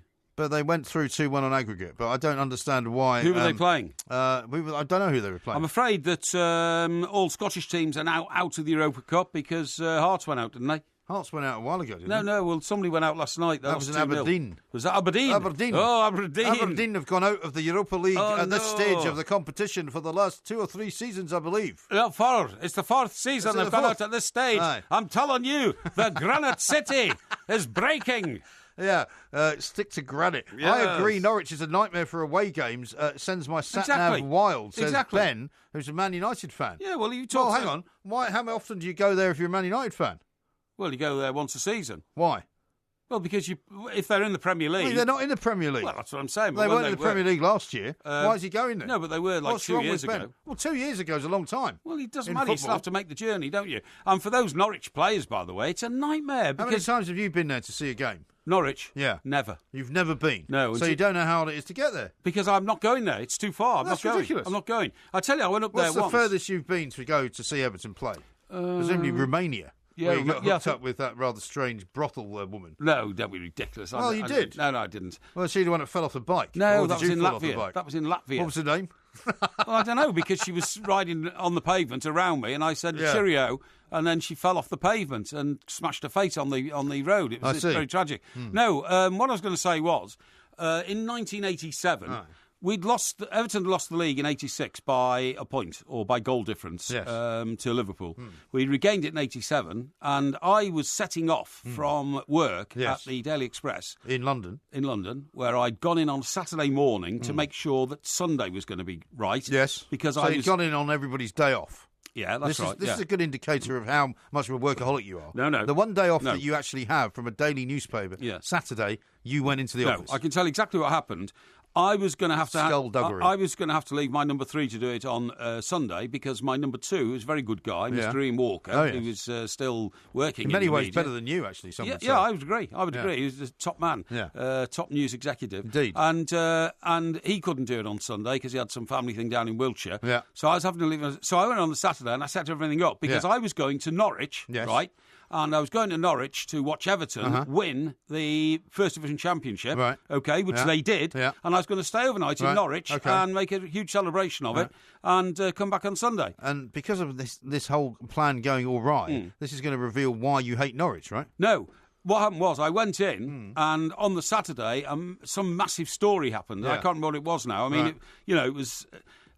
I don't think it was... 1987? Yeah, it wasn't the Marchioness. It wouldn't have been Lockerbie, would it?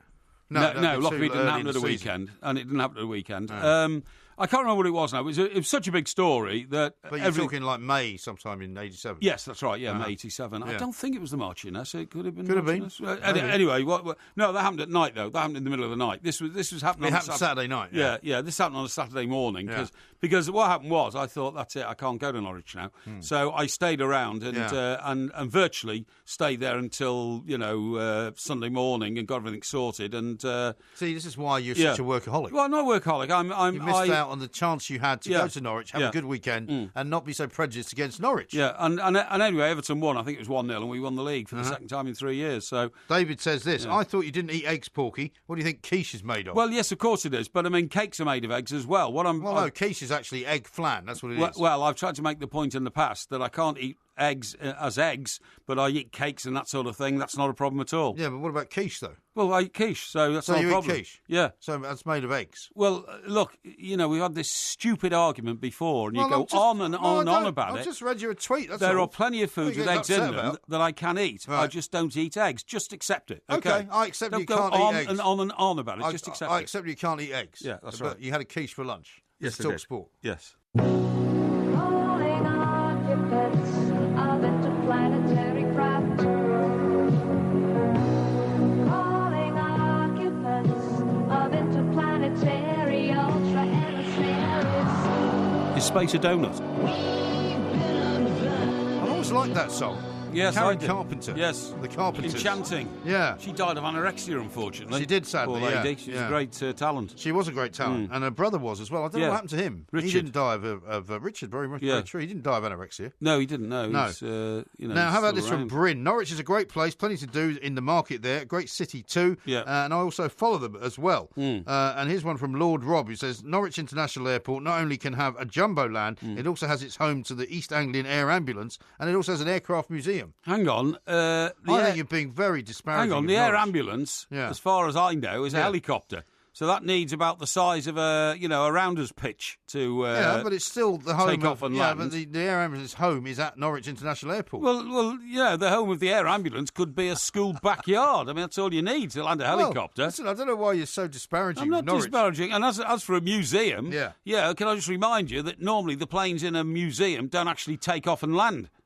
They're static. Oh, yeah, I know. Yeah. But there's also a piece of footage of a 747 taking off from Norwich International Airport. That's a one-off. A one-off? Yeah. Yeah, they just did it the one time. That's right, yeah. Now, Clayton Anderson's a man who knows a lot about taking off because he's been in space, of course, in the International Space Station. NASA this week have put out a tantalising job opportunity for anybody who's got a bit of nous about them. A planetary protection officer. Yeah. I thought it might be something you could do. Let's ask Clayton if you might qualify. Clayton, a very good morning to you. Welcome back.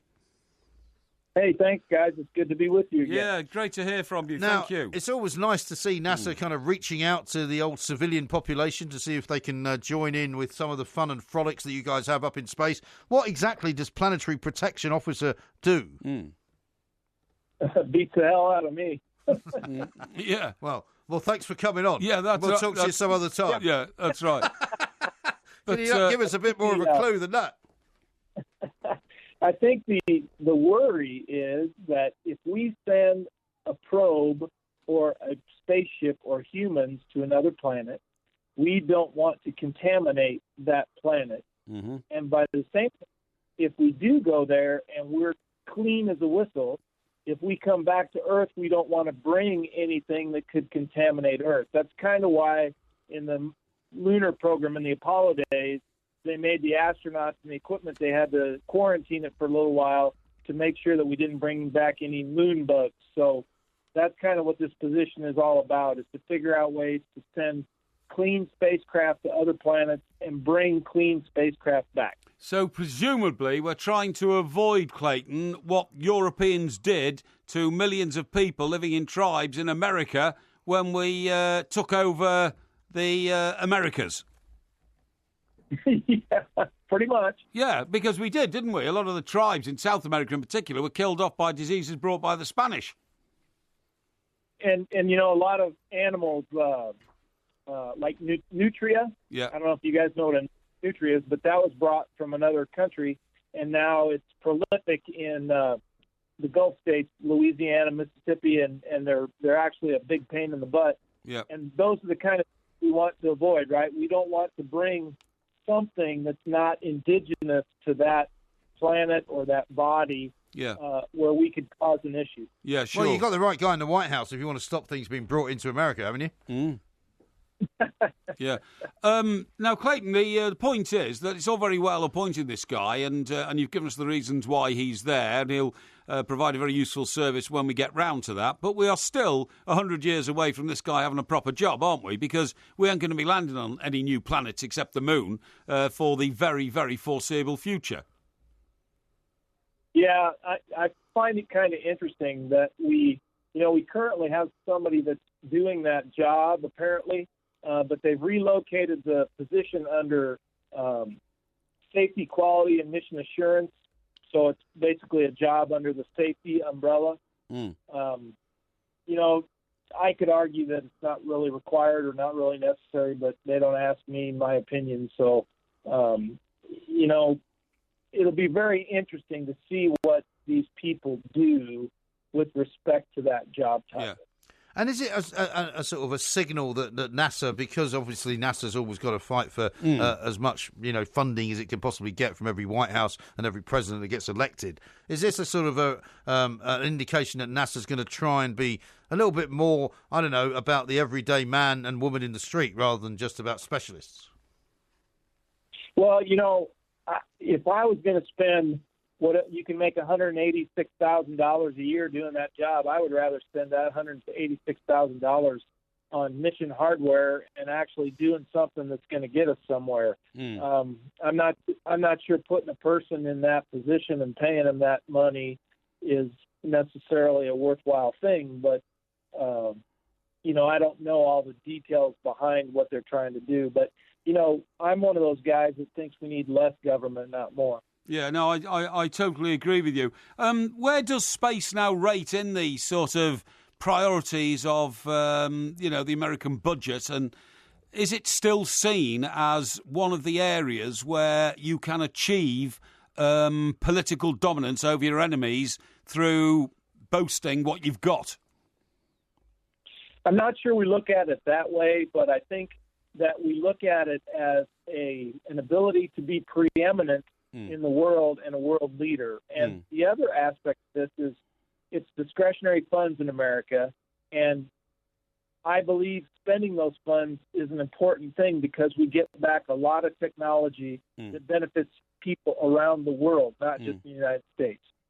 But when you're competing with American welfare and free cell phones and Medicaid and Medicare and the military and all that stuff, discretionary spending has to be looked at pretty tightly. And, you know, it's competition, right? Everybody wants money from the government.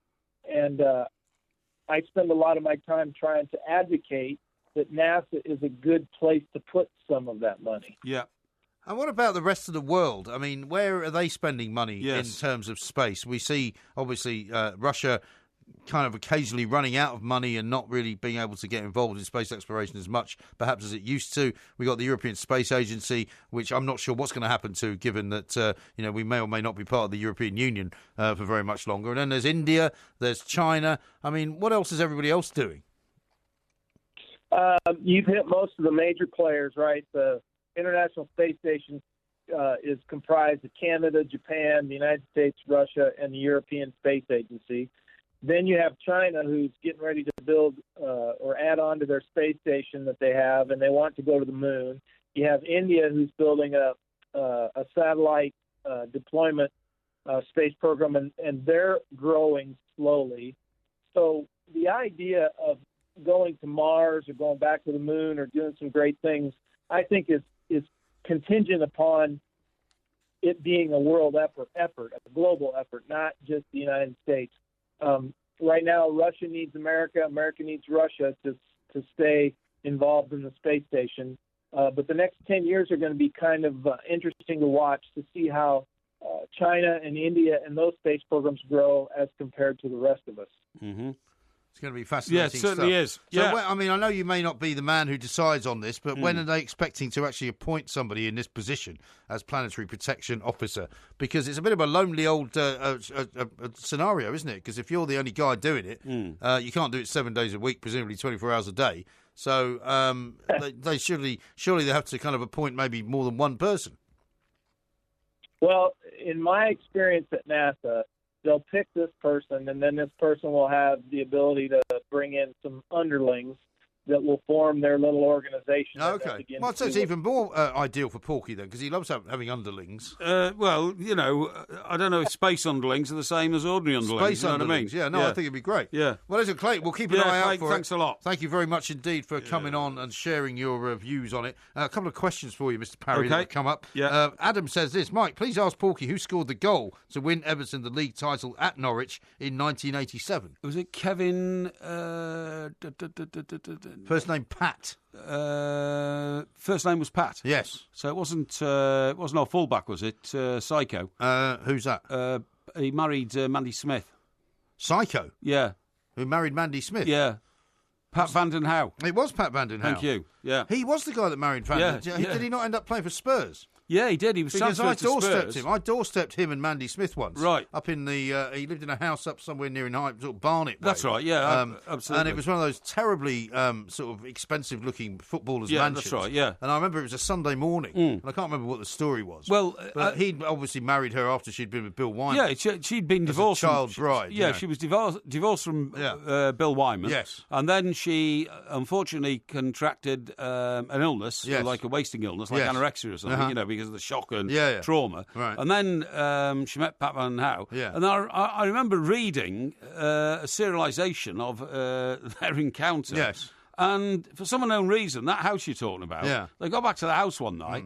But then they decided to consummate their relationship, not in the house, but in the back garden. Is that right? Yeah. I never made it to the back garden. They had quite a big sort of driveway. Yes. And I remember parking outside on the street, walking up to the driveway. Yes. And it was about 10:30 on a Sunday morning. And I sort of peered into the living room and I could see all this horrible white leather furniture. Steering through their window. Yeah, Through their window. Well, yeah, because Peering through the window. Well, I was trying to see if anybody was in there. Bit intrusive. Well, not really. You know what it's like when you go into a property. You want to make sure it's the right place. Well, that's true. And in those days, we didn't have anything like sat-nav. No. So you just kind of guessed that was the right house. Yeah. And I thought, well, this looks like a footballer's house because it's got all this white leather furniture, you know. Yeah. And it was very quiet. It's a terrible character assassination, that. Why? Well, shouldn't you have... I quite like white leather. You like white leather furniture? Yeah. No, it's horrible. I mean, I've got black leather furniture. Shocking. Yeah, but I mean, you're not exactly the what you might describe as the man of taste in the home furnishings arena. People have seen the inside of your place, and it looks like an absolute shed. I'm going to dismiss that. It looks like something horrible from the 1970s. Anyway, so I rang the bell, and he stuck his head out the top window. They were upstairs in bed. Vanden Houwe? Yeah. And he stuck his head out the window. He's like, "Yeah, what do you want?" I said, "I'm from the Express. I was working for the Express." Yeah. I said, "I'm a reporter from the Daily Express, and I need to talk to you." And he issued a series of epithets, which I can't obviously mention on Family Show. Yeah. And basically told me to go and get stuffed. Yeah. And get the hell out of there before he came down and beat the hell out of me. Do you know that happened to me with another character, not a footballer, a much more dangerous character. Oh, yeah. Barbara Windsor was married to a gangster called Ronnie Knight. Well, she was all cooked up with the craze, wasn't she? Well, they were both. Supposedly. They both were. But anyway, Ronnie Knight was accused of stabbing a bloke to death. Yeah. Who Ronnie Knight thought had killed killed his brother. Yes. You know, you're the rat that killed my brother. I'm talking about a gangster-type plot, you know what I mean? Yeah. So he goes after this guy in some, allegedly goes after this guy in some amusement arcade in Soho and stabs him to death, allegedly. Yeah. He's in court, and she thinks she's going to lose her husband for 20 years for murder. Yeah. He gets acquitted. Right. So he didn't murder this bloke. Oh, well, that's good then. According to the jury, According right? to the jury. Yeah. Who hadn't been nobbled or anything. No. Good. So anyway, first of all, I had to track her down, and I went to the BBC where she was making some, programme or something, and I got her on the way out, and she was in floods of tears, with Probably joy. EastEnders she was in then, wasn't she? No, she wasn't in EastEnders then. She was then known as Carry On, Barbara Windsor. Okay. And but the following morning, Carry On stabbing. Carry On. No, well, he didn't stab anybody, you see. Jury found him innocent. No, it's just a film. The following morning, I had to do exactly what you've just done. I had to go round to the house and knocked on the door. Exactly the same thing happened. This bloke stuck his head out the window and said, yeah. And I said, Mike Parry, I'm a daily threat. And he didn't just threaten to do me in. He threatened to send people round to do me in. He wasn't going to do it himself. Yeah. Shocking state of affairs. Absolutely, yeah. Anyway, we got lots more to do, including the backwards Porky Quiz coming up shortly. This is Talk Sport. Yep. The Two Mikes, simulcast across the UK on Talk Sport and Talk Radio. It's a wonderful night, gotta take it from me. It's a wonderful night, come on and break it on down. It's a wonderful night, gotta shake it from me. It's a wonderful night, come on and break it on down. This is Talk Sport. We are the Two Mikes. It's Porky Quiz time coming up in the next hour or so you want to stay tuned for that. Brummy89 says, the first woman to publish a book in England was from Norwich. Fact. I think the Porky Quiz on Norwich is due after how much Mr. Parry has learned. Yes. And a couple of things have come in about the Carpenter. Steve, the cabbie, says, Richard Carpenter is very much alive. He's around about the same age as the Porkmeister, about 70. Well, he's a lot older than the Porkmeister in that case. Yes. But thank you for letting us know. Yes. Now, I've got a question for you. I meant to ask you this earlier because this was passed to me because I've been sitting here. Yeah. Is this your watch, by the way? Is this one of your watches? Been sitting here since the start of the show. It's a filthy little blue watch, and it's not a filthy little put blue it in watch. the bin. It's blue. And it looks like something you would own. No, it's got a very well-known sports mark on it, by the way, so it's not filthy because it's the one of the top sports brands in the world. I know, but it's a grubby little plastic watch, and well, it's not grubby. I think it should be consigned to the bin. I don't like. Well, I'm not going to throw it away in the studio. Well, I'm not going to throw it away. Put it over there because I don't want it near me. It's laden with germs. It's not my place to get rid of it. Well, just keep it out of my. Somebody may have left please. it here. What? Somebody may have left it here. Well, if they've left it there, leave it on the other end of the... I give it to one of my kids, because... well, if you want to steal it, that's fine. Well, I don't want to steal it, but one of them has expressed an interest in getting a new watch. Yes. I'll give them this one. Okay, if you want. Now, I've got an amazing thing to tell you. Yeah, go on. During the course of our lives, we will have used vending machines, okay? Vending machines, indeed. Yes, even in this very building. Yes, okay, right. Now, let me tell you this. In China, you will not believe this, but it's absolutely true, they have invented a vending machine which is full of cars. Cars? What, you mean you can buy a car? It is 15 stories high, the vending machine. Goodness me. And you literally go to the base of the vending machine. Yeah. You look at all the cards that are available on the screen. Uh-huh. You can pull out a credit card. You can put the credit card into a machine. Right. You can pick your car. What, and it's sort of... That's right. It's a series of lifts and ramps. Right. It brings down the car you've just bought. Right. You walk into That's mad, isn't it? walk into the space in the vending machine, which of course is the size of a garage. Right. You get into your car and you drive it out. How bizarre! And that's your new car. Do you know we did something similar to this? Oh, and it's bizarre, isn't it? We did a thing, I think, a few months ago because I read a story about some bizarre vending machines around the world. Right. And I think I'm right in saying, and you might remember this, there was a picture of a guy in somewhere like Saudi Arabia or Dubai. Because gold? There was a vending machine where you could buy an ounce of gold. A bar of gold? A bar of gold. That's you could right, buy a Krugerrand. That's right. And there was a picture of a guy, similarly, not obviously as big a machine as that. No. But, sort of weird vending machines around the world. Yeah, exactly. That's mad, isn't it? Exactly. I mean, I can understand how this works because you remember the old Express building on Fleet Street? Yeah. Did you ever put your car in a stack of car park behind the building? No. Which had ramps? No. So I did. But in New York City, and I think they still use them. Yeah. If there's the odd abandoned lot, and Yes. when I used to have my office on, down on Lower Fifth Avenue, but down to sort of 22nd Street, you could bring your car in and you could drive. You just leave it. The guy would park it. Yeah. But he would put it on the sort of the level above the one underneath. That's if you know right. what I mean. That's right. Then they would have 2 or 3 levels. That's of right. cars. Yeah. No, there used to be a car park there, right? And it was behind the Express. And it was a stack of car park. Right. You drove your car in. you went onto a ramp, then it took you up, and then you drove into a slot at the top, and then you came out, you came down the stairs. Okay. And so you had to drive it there yourself?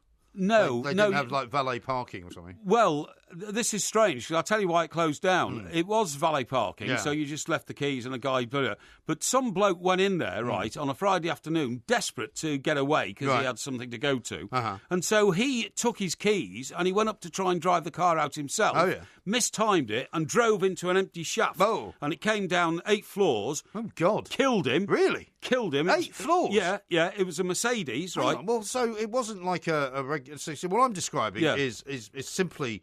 If you can imagine, like a transporter. Yes, I know what you mean. Yes, that you would just drive and there was double decker. Yes, maybe 3 or 4. No, this was about 8 stories high. Blimey. It was about 8 stories high. So you must have had to drive up the ramps and everything, right? No, you drove into, to all intents and purposes, a lift. Oh, I see. Right, you see, and then the lift went up. No, I've never seen that. And then at the top, the car was driven into a space. Oh, okay. And then the lift came down again. It took another car into another space and all that. No, I've never seen that. So this guy was desperate to get out, right? Blimey. And he drove this. So of course we got a story right on our doorstep. Guess what happened? Right.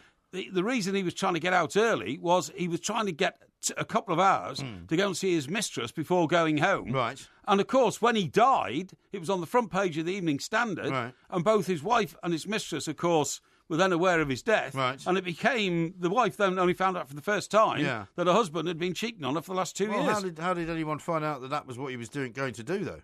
Well, because the mistress, eventually came clean and said he was coming to see me. He was coming to see me. Yeah. You see, in that situation, I think the mistress should keep her mouth shut. Well, maybe she needed, the police investigation was set up to find out why this guy panicked and all this kind of stuff, because they had to find out whether the car park was so unsafe that people would... And anyway, in the end, they closed it down. Yeah, I'm sure. Yeah. But there have been cases like that, and I can't go into the details, obviously, because it might embarrass some people, but I know there's at least 2 situations where somebody quite famous has been killed. Yes. And the person who was with, shall we say...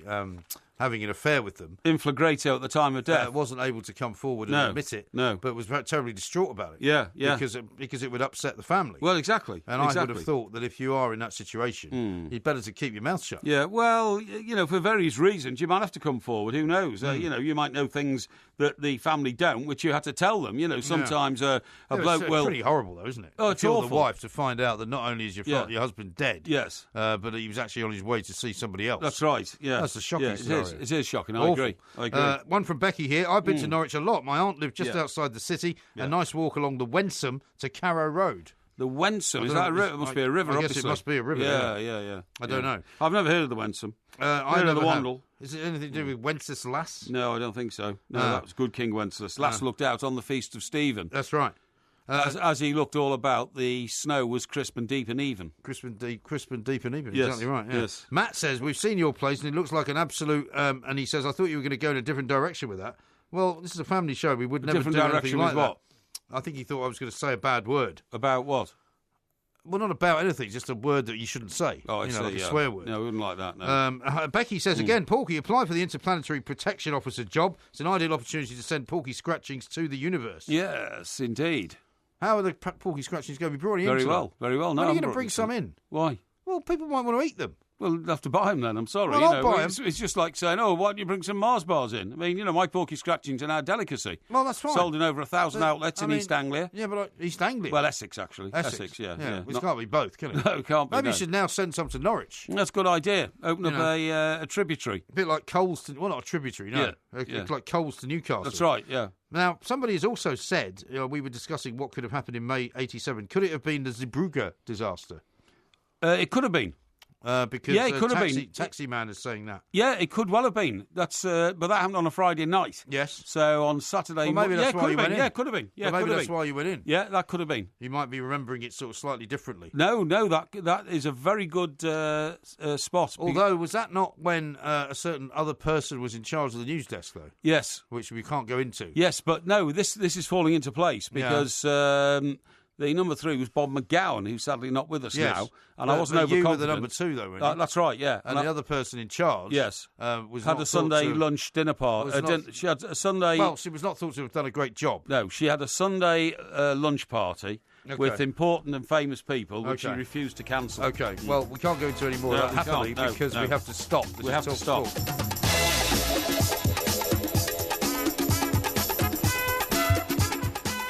Now, something has come into my auspices, should you say. Oh, really?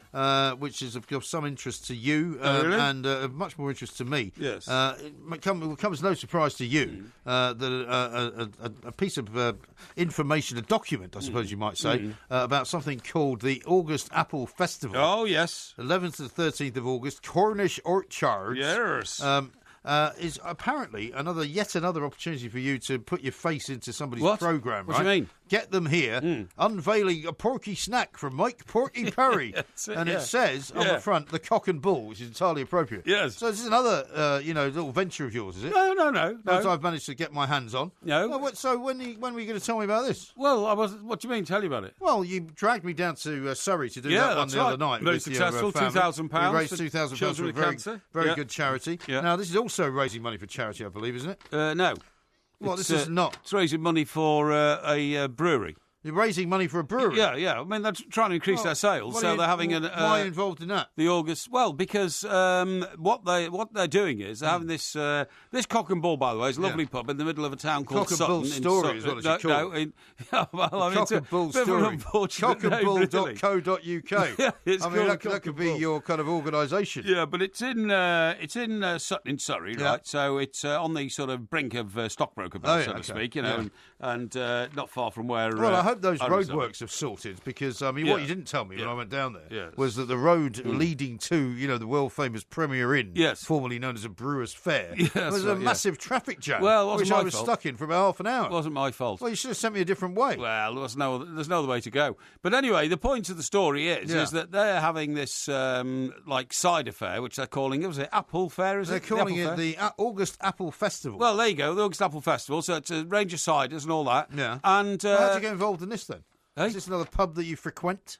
Well, I have been in there, occasionally and all that. But, I mean, the point is, I know their manager, who's a Polish guy. Is he? Who's come to this country and done a great job and what's his name? Works very hard. Hey? What's his name? His name? Yeah.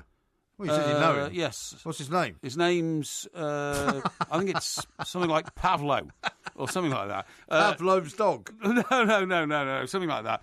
And, he said, look, he approached me or got hold of me, through email or something like that. Well, not when you were just in the pub. Would you mind if we ordered some of your Porky Scratchings and had a Porky Scratchings stand? Are you sure you didn't ask him? No.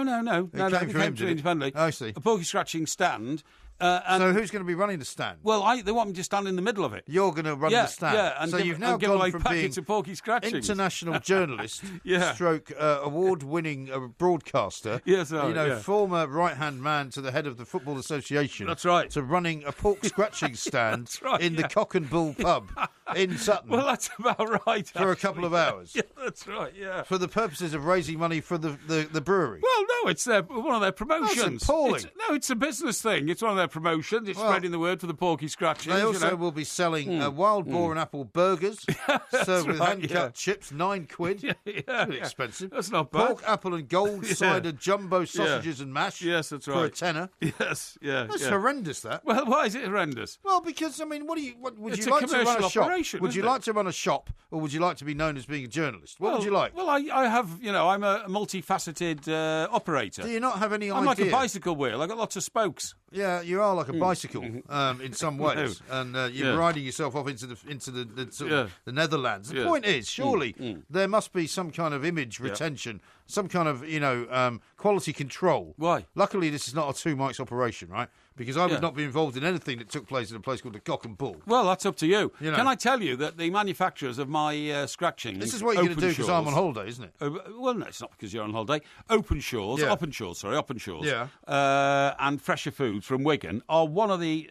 And I mean, this is an actual... I mean this most sincerely, folks. You're starting to sound like Huey Green. Actual factual detail. One of the most highly respected snacks companies in the world. Really? And every time How many snacks companies are there? Oh, hundreds. And they're one of the more highly respected ones. Very much so. Yeah. Every time I walk up and down the aisles of places like Sainsbury's, Waitrose, Tesco's, all you see are bags and bags and bags of scratchings produced by Uppenshaws and Fresher Foods, and amongst those are mine. So they put yours up against their own then? Sort of. Well, they're all a different flavour and different recipe. I believe mine to be the very best, but I would say that, wouldn't I? Yes. But why not try a cock and bull apple-inspired gin fusion? Well, this is not an advert for this event, is it? Yeah, Martell brandy with Cornish orchard, cloudy apple juice, grenadine and a twist. No, I'm just telling you about that's a great idea. Drinks. Well, you're trying to sort of, get people absolutely bladderated, so you're going to give them cider with brandy. Yeah, that's right, yeah. Martell brandy with Cornish orchard, cloudy apple juice, you might as well grenadine, relieve them of all their. You might as well relieve them of all their money. What about this? They won't know. Apple sours bob. Do you remember? You might remember Apple this. sours and ginger ale. You might remember this. A few weeks ago, at the weekend, I made some. We had a visitor down at down in Sussex, and I made some very nice green-looking cocktails. Oh yes, do you remember that? Yes, I do. I put out pictures. There was 3 glasses, cocktail glasses with this green liquid. Yes, that's right. It was made with that grenadine? No, that's red. Oh yeah, sorry. Which one is this? That was the apple sours. So the apple sours. Okay. I made the apple sours a drink with a bit of gin. Yeah, well there it is. There, look. See? Yes, no, I know that. That's why I'm telling you. Yeah. That exact stuff. That's right. I mixed it with gin. Yeah. And a little bit of apple juice. Yep. A little bit of lemonade. Yep. Shook it in a cocktail shaker. Good. And it was very nice. Actually, there is a... Had quite a kick to it, by the way. I'd like to try one of those. Would you? Yeah, I'll come down to your place. Well, next time you come down... Yeah, we'll have one. I don't know when we're going to invite you again, but, it's one of these days. Because of what happened last time. Well, nothing bad happened last time. No, nothing bad at all. See, so you're going to say because of what happened last time. Nothing bad happened. I just brought merriment and cheer. Well, no, I just said I don't particularly want you coming down there very often. Really? No. Yeah, well, I'm not going to come down very often. Good. If you make me pose on your fluffy rug to have a picture taken in front of the fire. You've only just got over that, haven't you? Everybody calls it the Brokeback Mountain moment. It's a great picture. I'm sorry, I'm not responsible for your homophobic followers who think there's something wrong with it. Yeah. Now, there is a charity aspect to this, by the way. The Shooting Star Children's Hospice. Yeah. Don't forget to get your raffle tickets to support the Shooting Star Chase charity, right? Oh, yeah. Yeah, that's what it is. Okay. So I'll let you know. Okay, so that's good. Adam says, I was sure one of you would have a Pat Vanden Houwe, Mandy Smith story. His autobiography is actually worse written than Rooney Tunes. Is it really? Yeah, well, wonder who wrote that. Well, it wasn't you. Here's one from Steve the Cabbie. Can Porky thank Phil for taking my customers Rob and Elaine to Malaga via Gatwick, as I was involved in a charity event? What charity event? Well, he doesn't say. Sorry, what was that? Who's thanking me for Steve what? the Cabbie wants to say, can you thank Phil, who presumably is one of his fellow cabbies, for taking Elaine and Rob to Malaga via Gatwick because he couldn't take them? I don't understand that. Well, all right. Steve's a cab. Yes. Right? He takes people to the airport. Right. He was involved in a charity event. Right. He couldn't take 2 people to the airport, so his friend Phil took them instead. So he wants to thank Phil? Yes. Phil, well done for stepping in. Is that it? I think that's it. Yeah, well done, Phil. And Jack says, can you give a shout-out to my friend Steve Howe, who turned 47 today? Steve Howe? 47 today? Yeah. Howe. I presume that's not the Steve Howe that used to... Was it Steve Howe that was the guitarist in Yes? I thought that Steve Howe was a footballer of some... Steve Howe? Steve Howe. No, it was somebody else Howe, wasn't it? Yeah. Anyway, Steve Howe, 47 today. Have a great life, pal. And have a good day. David says Everton played Norwich on the bank holiday Monday in 1987 to win the league. Oh, thank you. And people are saying it couldn't be Zeebrugge. That was in March. That's from okay. Duncan in Leicester. Yeah, okay. Well, thanks for all that, guys. Anyway. I can't remember what the story was, but I had to stay in London anyway. Never got there. Maybe you just found somebody nice to stay with as opposed to going off to... Could have been the case. Yeah? Could have been the case. Could have been working late and then, I thought... Some secretary popped in. Maybe. You never know. Maybe. Martin in Worksop says... Wasn't all secretaries, by the way. I'm not saying it was. Some, very intelligent like journalists and... like who? Well, I don't want to get into naming people, really? But I mean, there were some very bright women around in Fleet Street in those days. Well, none of them slept with you, though. What? None of them slept with you, though. Well, I'm not getting into that smutty sort of business. Just because you were like, your alley cat ways where you were hitting on women as regularly as you were picking up pints off the bar. No, they used to hit on me. They used to hit on you. So there was an alley cat element to it all. Well, I'm not denying that I slept with a lot of women. What's wrong with that? My God. What's wrong with that? I don't know, honestly. You were a married man at the time. Yeah. Yeah. Yeah. Well, you have no shame about it whatsoever. Not at all. Why would I? What do you mean you got no shame? Well, why would you I were have breaking shame? your marriage vows. Yes. You were cheating on your wife. That's right. You were deceiving your children, and you have no shame. No. Good God. Martin in Worksop says the fear of deck chairs comes under the fear of furniture, and it's called furniture phobia. Is that supposed to be funny? No, because you said you had a fear of deck chairs. Yeah, I know. Well, I mean, I didn't, but if there is a real complaint, furniture phobia... A real complaint? Yeah, no, there is. It won't be called furniture phobia. It'll be called something like, Fernie Mosier or something like that. No, actually, I double-checked it, and it is, in fact, furniture phobia. It doesn't have a funny name. Oh, really? No, it doesn't. Oh, okay. Bizarrely. Yes. Anyway, we're getting very close to the a Porky Quiz, so we're going to need somebody to bring in soon the questions. Well, we're doing it at past. 30:30? Yeah, we've got 15 minutes to go. Yeah, no, I know that, yes. but I'm going to need to see the questions in front of me so that I can select the questions out of the box. Okay. This is TalkSport. Yeah. The Two Mikes, simulcast across the UK on TalkSport and Talk Radio.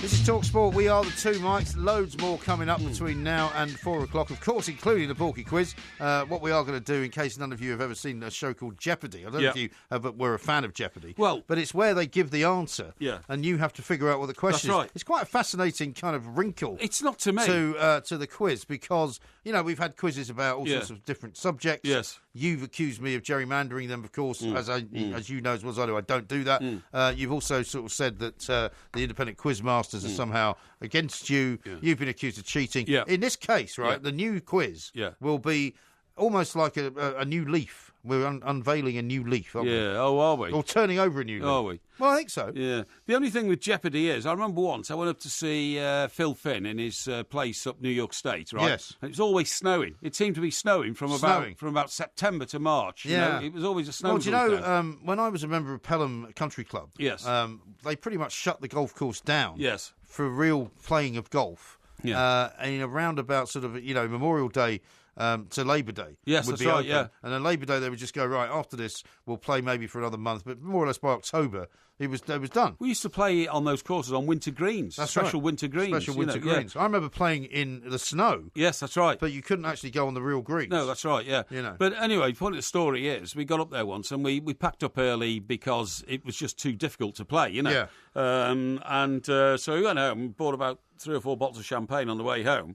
Got home, and Anne-Marie, it was Phil's wife. Yes. And obviously Anne-Marie's still around, very lovely woman. Certainly. She'd been sitting on the couch watching Jeopardy for 5 hours. Really? She just watched one show after another, after another. Yes. And I could never figure it out. I couldn't figure out how it all went into reverse, which is what you're going to do tonight. Right. So, well, the answer always was what is. It all started with what is, right? Because if somebody said, for example, here's how it works: if somebody said Dave Mackay, right? Yeah. Was the question? Yeah. You would say former Spurs captain. What? No, you would have to say who was the former Spurs captain. Oh, I see. Who was the Spurs captain in 1967? Right, okay, yeah, I see. You see what I'm saying? Yeah. So if I come to you with the answer being something like, and what we'll do, because there are 6 categories, so there'll be 12 questions, colour-coded, say if it's geography, if the answer is, say, I don't know, Alaska, you will say... Oh, no, hang on, I'll do this now. I would say, what is regarded as the last great wilderness on Earth? Yeah, exactly. Now, if that's the right question, you'll get a point. Yeah. But if it's not, then you won't get a point. Yeah, but hang on. I just want to make sure you know what the rules are. Can't there be half a dozen different questions to fit one answer? No. Well, all right, I'll tell you. Because what I'll tell you is, for example, if it was science and the answer was Alaska, then it would be a different question, wouldn't it? Yeah, but if the answer's Alaska, then I might say... what is the 51st state of America? Well, there's only 50, actually. Well, that would be the wrong answer, then, wouldn't it? Yes, exactly, yeah. But it would be something like But my question could be, which state did former presidential hopeful Sarah Palin represent? Exactly.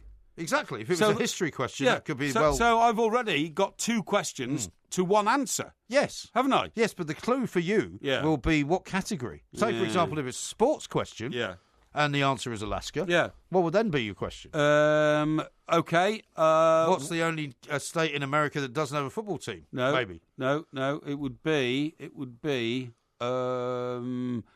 What state is the only state in America where ice hockey is compulsory in every school. Yeah, well, that might not be right, though.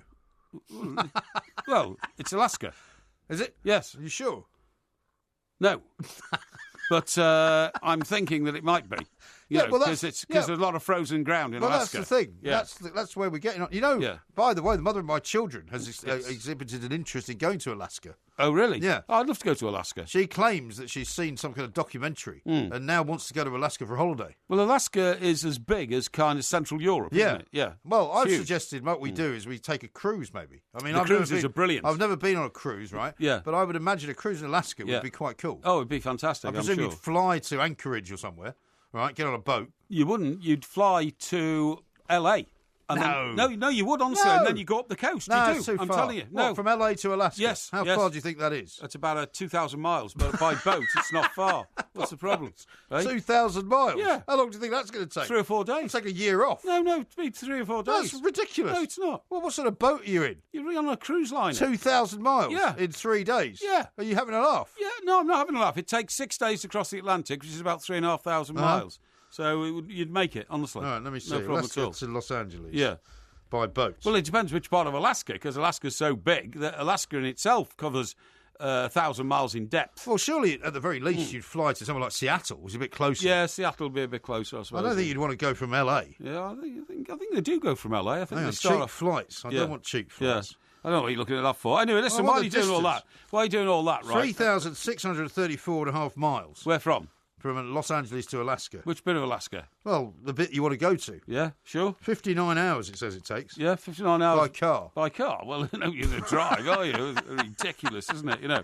That's not a good way to go. It's not a good way to go. Anyway, so I might go to Alaska next year. Okay, yeah, well, what good. Do you think? Good, yeah, good thinking. Why don't you do that? The great wilderness. Thank you. Now then, let me tell you this. Go on. It's the anniversary today of a former colleague of ours from the newspaper world. Who you've never met, yes, but is very famous, and legendary in a way we never were in Fleet Street. Okay. And do you know what the name of the guy is? I don't. Beachcomber. Beachcomber, yes, Beachcomber, one of those kind of fictitious, I suppose, columns in the Express. Exactly. It got killed off, didn't it? No, is it still there. It's still there. Who writes it now, then? I've no idea who the identity of the mystery Beachcomber is, but Beachcomber's been going for 100 years. Do you know who would know?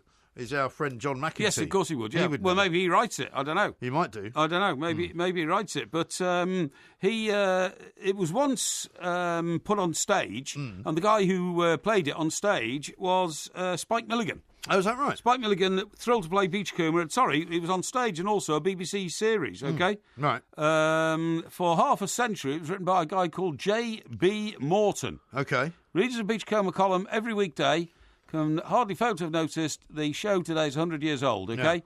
Yeah. Today we're celebrating a life well lived, in which Beachcomber's lampooned dictators inspired comic revolution and, of course, entertained millions. Yes. They've invented characters like Mr. Justice Cockle Carrot. I was never a fan of it, to be honest. I could never understand it. No. I could never understand it. At the top, there's a little cartoon of a chap walking along a beach. Right. And that's why they call it the Beachcomber. Yeah. And waves lapping in sort of, in the background and all that kind of stuff. And I could never understand what he was rabbiting on about. The origins of Beachcomber can be traced back to the First World War when, starting in May 1917, the Daily Express carried a column entitled Gossip of the Day. On July 27th, the title was changed to By the Way, and on August the 2nd, 1917, the byline Beachcomber appeared for the first time and has stayed there ever since for 100 years. Right. Yeah. It's one of those little clubby type things that newspapers used to do, isn't That's it? right. Where you would get this whole... I mean, like the whole idea of William Hickey was this fictitious character that ran a sort of gossip column. Yeah. Do you remember when McEntee talked to us about this when he came in to do a stuff on Talk Radio with us, where they buried William Hickey and they had a funeral for him. They carried his coffin down Fleet Street and all that. Yeah. And there was a certain kind of...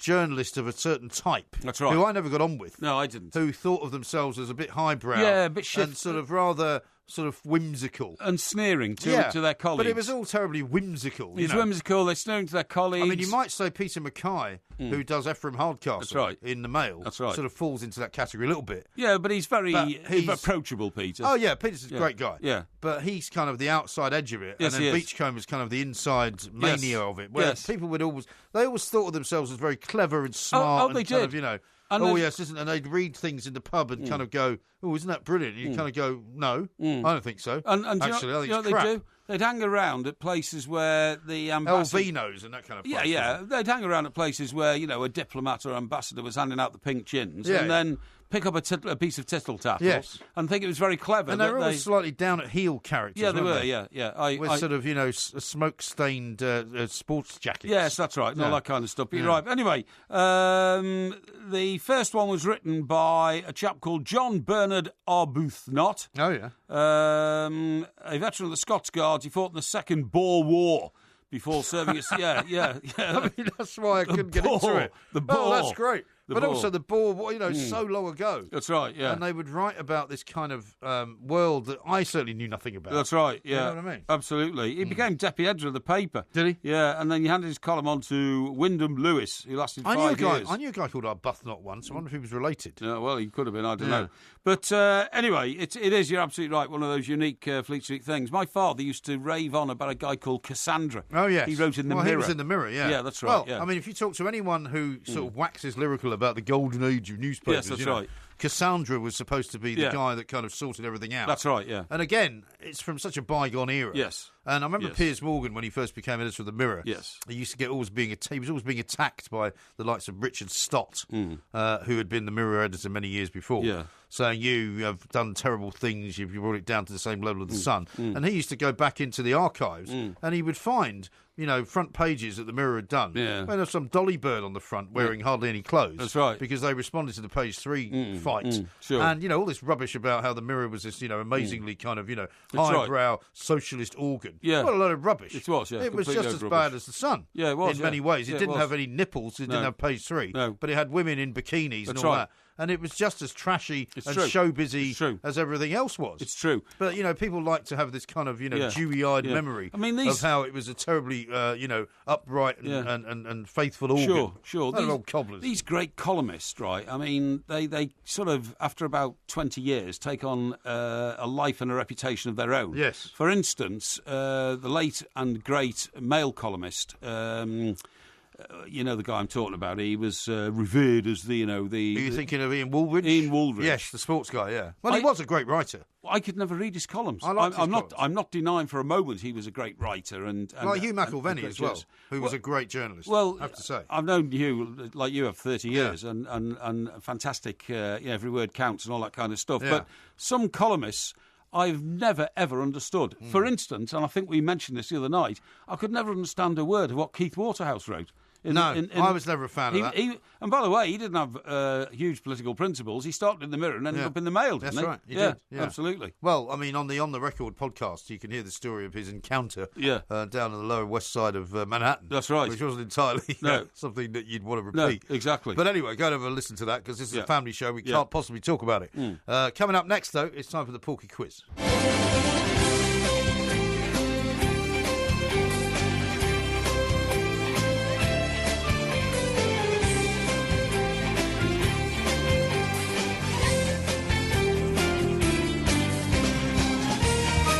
Now, that famously, of course, is the tune for Jeopardy. Is it? Yeah. Oh, I didn't know I'm surprised you didn't know that. Right, no, I didn't know. And for the first time ever, we are going to do a Porky Quiz in reverse. And here I have the questions, right? Okay, and the answers. Mr. Levine has passed them to us. Okay, I'm going to have more. I need more thinking time for this one because it's a reverse. Listen, there will procedure. Be plenty of thinking time. What I will be doing is I will be unveiling the box here. We have the box of questions. You can see that they're sealed. Would you like to examine them? Yes. Okay. All right. Yeah. So I'm going to be opening. I would like to examine them. Yeah. Come on. Hand them over. Well, don't look at the answers though. I'm not looking at the answers. Do you want to open them for me? No. Hey? Don't look at the questions either, by the way. I'm not. Okay. Okay. Did you open them? No. You didn't open them? No, because of course I didn't open them. Well, because then you'd accuse me of, you opened them, looked at the answers. Well, you've already looked at them. You always try and find some excuse when I get a great score, and I'm determined to get a great score. I don't think you're going to get any score. I'm going to get a great score. It's going to be very, very difficult for you. Now, you don't have to move too close to me. Well, I just want to get into camera vision so people can see there's no cheating going on. As you can see, I've just removed the cellophane wrapping, okay? Yeah. And I'm going to give them a little shuffle. Do you want to chuck that away? I bet you that reminds you of opening a packet of cigarettes, doesn't it? Eh? Do you know, of late, there's been a couple of instances where I've thought, it'd be really nice to have a cigarette now. Well, the urge has got you. Well, it hasn't, no, because I haven't had one. You're right. I haven't had one. And I've actually worked out. I've now saved around about breathing exercises. 2,500 quid. Oh, yeah, 2,500 quid. That's good. Yeah. Isn't that good? Yeah. Okay, now the rules are simple, right? There are, as you know, 6 categories in Trivial Pursuit. Okay, yeah, right? yeah. So we're going to write down right here. We have the first colour is blue. Yep. Right. Yep. The next colour is what we would call, I suppose, red. Yeah. The next colour is yellow. Yeah. The next colour is purple. Yeah. The next colour is green. Yeah. And the final colour is orange. Yeah. Okay, now what I'm going to do is read you the answer. Yeah. Once you nominate which colour you want to go for. Okay. So that means there's going to be 2 of each. Right. Counting 12 in all. Okay. And so you nominate a colour to me. Yeah. And I will give you the answer. Okay. All right? Yes. Sorry, if they get one right, which I don't think we're ever going to hear. Oh, yeah, well done. It will sound like this. Bounce up, you Welsh rabbit!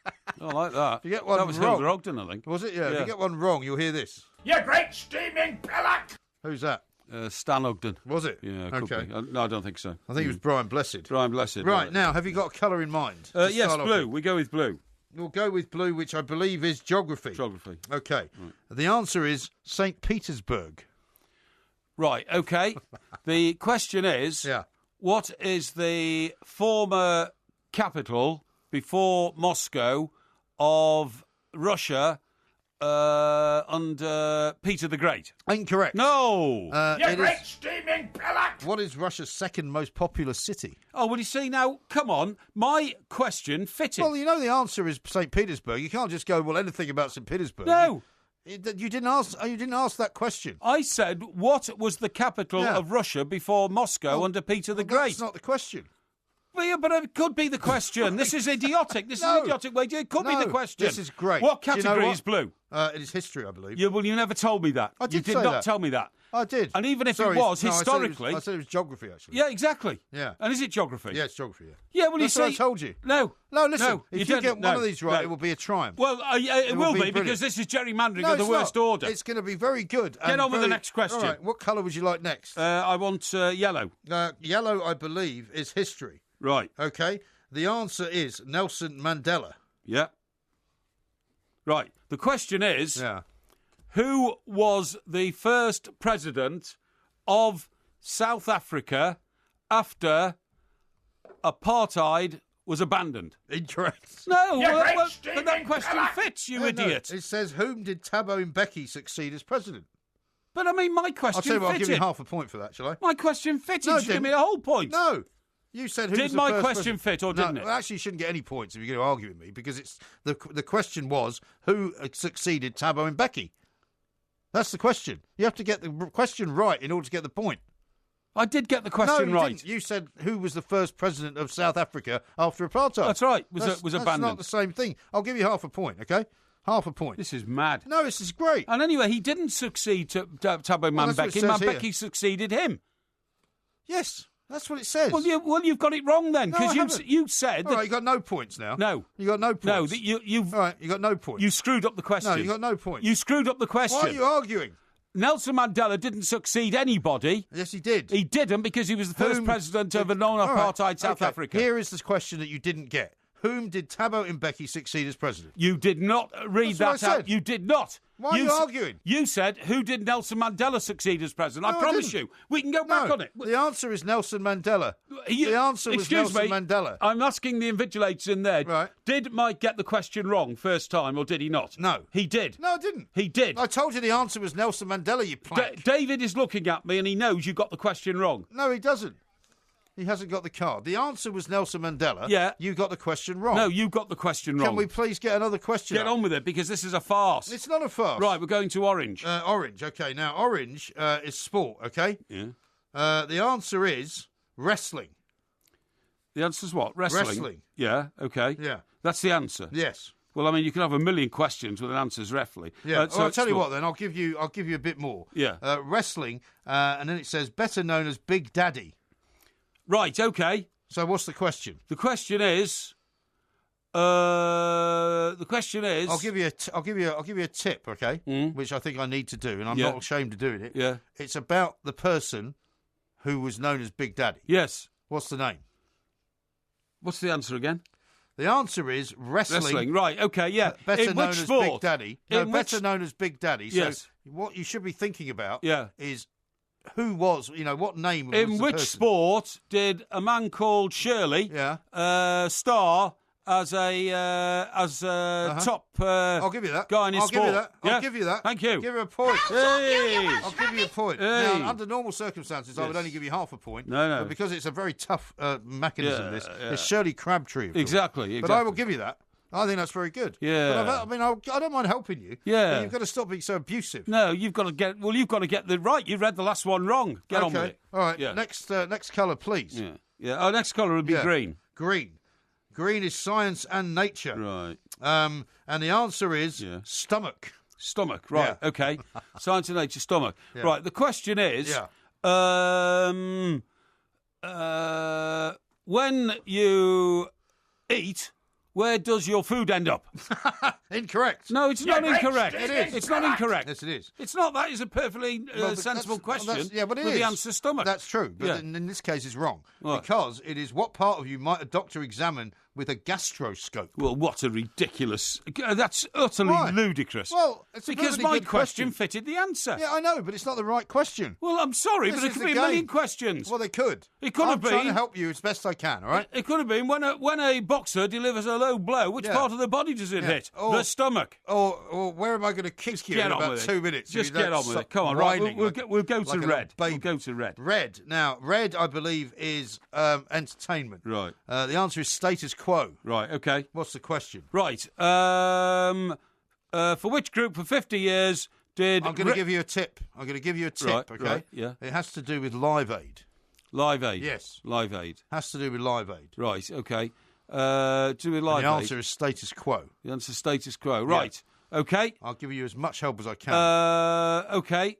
For which group for 50 years did Rick Parfitt play for, and it included a performance at Live Aid? No, incorrect. No, rubbish. The question was, which band was first on stage at Wembley during Live Aid? Well, yeah, but my question fitted again. No, you should have known that. I gave you Live Aid as a tip. No. All right, now next colour. This is purple. rubbish, this. Purple is the one you haven't done. Purple. Oh, this is great. Art and literature.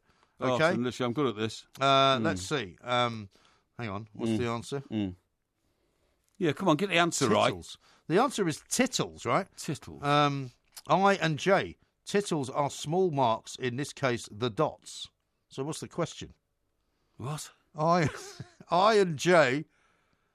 Would you like to prefer a different one? It's a bit difficult. Yes, I want a different one, yeah. Yeah, right. Yeah. Check that one away. Right, yeah, okay. Let's do... let's see. The answer here is dictionary. Right, okay. Okay? Yeah. And so the question is... well, I can't tell you the question. No, you should okay, know. right, okay. So you want a question, the answer is dictionary. The answer is dictionary. Right. The question starts with what type of book? Yeah. Right, what type of book contains millions of words and explains what they mean? Okay? Yeah, well, that's that'd right. be Rooney Tunes, No, that's right. That fits. That's wrong. That fits. That's You incorrect. great steaming No, pillar! the question is what type of book would a lexicographer write? What a stupid... I mean, this is ridiculous. No, this is good. I've got to be psychic to work these out. Yeah, you've got 1 out of 6, which I think is brilliant. Okay? Ludicrous. We've got to hurry up as Right, well. get on with it. Let's go back to blue. Yeah. What is blue? Blue is, I think, geography. Yeah. Okay, the answer is Athens, the Greek goddess of wisdom. Yeah. Yeah, that's the answer. That's the answer, yeah. Right, okay.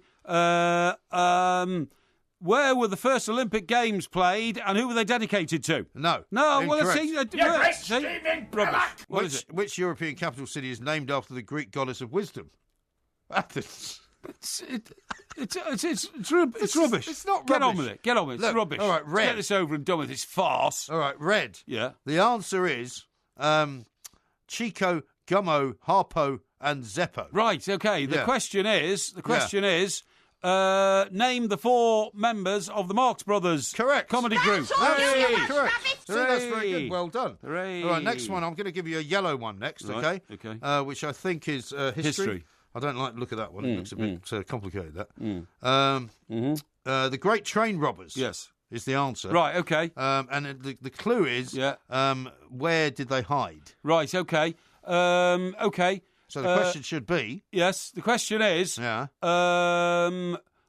What is the... who hid out at... No. Who hid out at Slade Farm in Buckinghamshire after one of the most dramatic crimes in the history of English crime? You're nearly there. You sure it's Slade Farm? Slade Farm. You sure? Well, it's... Have another go. It's... Slade's in it. Yeah, Slade Hall or Slade Hill or Slade something Farm. But Slade's definitely in it. Slade is in it. Slade. It's Leather Slade Farm. I'll give you half a point. No, I should get a full point for that. Yes. Now, what we next up to? Purple. Purple. Okay. The question for Purple is Anne Widdecombe.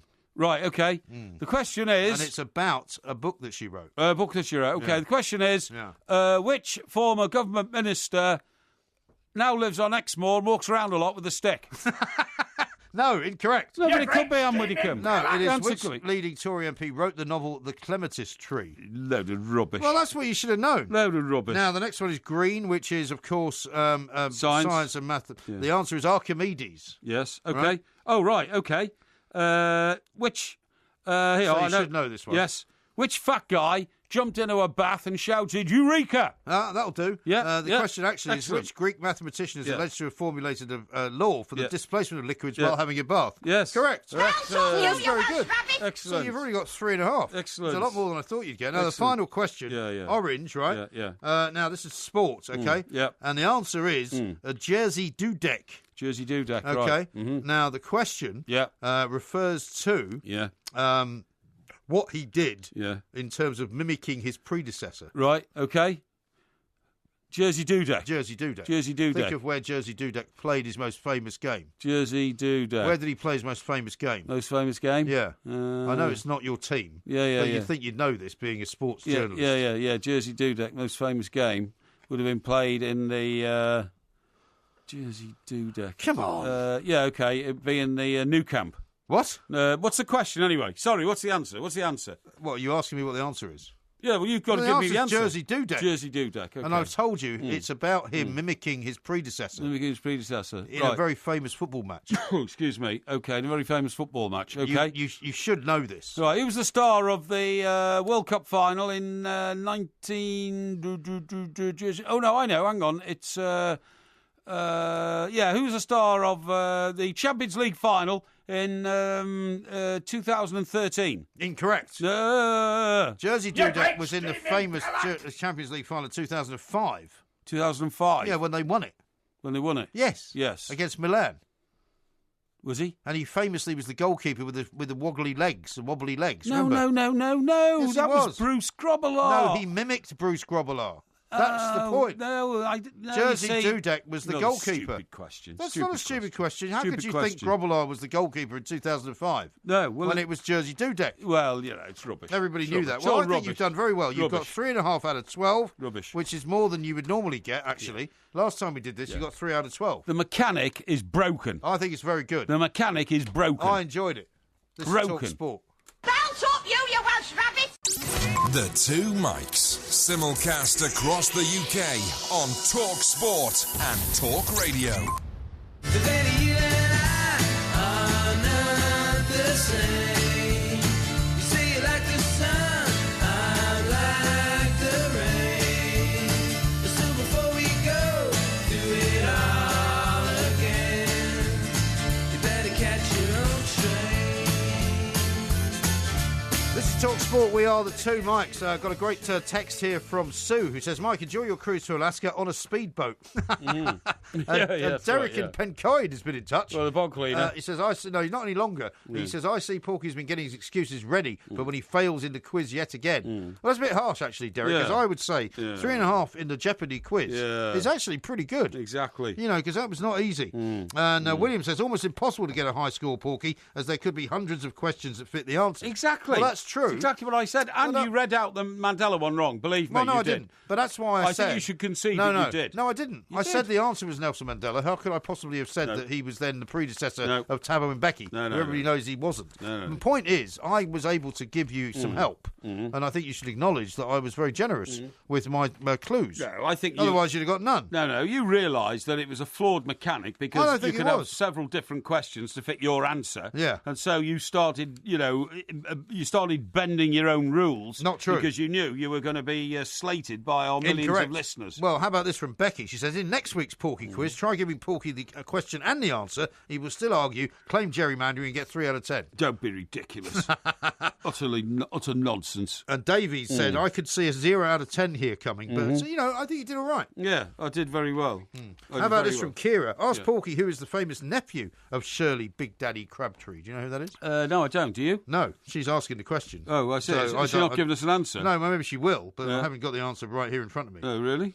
Oh, well, I'm not sure about that. And then she says, Nelson Mandela followed F.W. de Klerk as President of South Africa. Yes, he did, yeah. That wasn't the question. The question was who followed him. No, it was still too complicated. Who followed him? It's all too complicated, believe me. Now Craig asked a question here. It says, who would you say is the best journalist you've come across?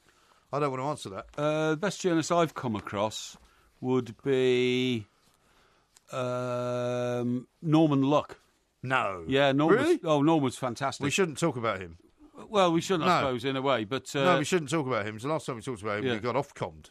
Oh, yeah, well, don't worry. This is about Norman and how good he was. I sent him to Australia to try and track down a girl who was the love child of Captain Mark Phillips. Indeed. And he cracked it. I had to leave him there for 2.5 weeks. But, I mean, he in a foreign country, to go through the records of birth, marriages and deaths and all that kind of stuff, and all that. And he was sensational. Yes, guy. Right. Yeah. Okay. Yeah. Phil says this, my grandfather has travelled the world and one of his most picturesque countries, in his opinion, is Alaska. Oh, without a shadow of a doubt. So I'd love to go there. It's the great wilderness and all that kind of stuff, And it's where that very bizarre family live who only ever see people twice a year. What, the Sarah Palins lot? No. But don't remember, I told you, the nearest neighbour is 120 miles away and they go on a once every 6 months shopping trip and all that. Up there? Because a lot of people are saying they want you to review Twin Peaks for Porky Vision. I've never watched Twin Peaks, but I think it is. Yeah, I think it is set in Alaska. I think it is. Now, listen, I just want to tell you, just starting and finishing on the Neymar story, right? Now, it's all going through, apparently, now, right? It is all going through, absolutely right, yeah. Stanley Matthews was once the most famous footballer in the world and the world's best player. Yeah. He was also the world's highest player. Highest paid player. Yeah. And there's a publication tomorrow which is actually dug out his original contract, OK? Yeah. When he played for Stoke City. Right. £5 a week. Got a picture of it here. Got a picture of it here. Right. Well, that would have been presumably when everybody else was on £1 a week. Well, the thing is, and my dad used to tell me about this, in those days, footballers got paid more money in the winter for playing football and less money in the summer when they were just sort of off-season training. Yes. So this says, shall pay the said player the sum of £5 a week from something 1932 to May 1932. Right. 33. Sorry. So from August 1932 to May 1933, and £3 a week from May 1933 until August of that year, and then £5 a week again when you were playing. Right. So it says here, far cry for £198 million. A newly uncovered contract from 1932 shows how Sir Stanley Matthews, regarded as one of England's finest ever players, was signed for Stoke City for £10. That was the transfer fee. Right. And he was paid £5 a week. OK. The Wizard of the Dribble, as he was known, yeah, received the sum when he turned 17 and joined Stoke City, where he stayed for 15 years. But I bet you if they have got it down there, or they may not have done, they'll tell you what the average wage of that time was in terms of the annual salary. I think we're getting to that. I think that was a very basic one because he was 17. Right. His £5 weekly wage would be worth £313 in today's money. Right. But it fell to just £3 in the summer, or £188. More than 3,000 times less than the $595,000 a week Paris Saint-Germain are reportedly going to pay Neymar, who's aged 25. Yeah, that's amazing, isn't it? I'm surprised it's not worth more than that in a way. £313 in today's money. Yes, £5 then. Is below the minimum wage, isn't it? Yes, that's right, yeah, it is. So, I mean, obviously things have not moved along quite as well. No, it's not below the minimum. No, £313 a week. Yeah. For a 40-hour week. Probably is. I mean, probably normally is. Probably is. About £8, something £9 like that. an hour, yeah. Now, this contract's going to be sold at auction. It's the 1932 contract will sell at auction for £1,000 to £2,000. States Stanley Matthews of 89 Seymour Street, Hanley, will play in an efficient manner and do the best of his ability for the club. It's very interesting, isn't it? Yeah, it is.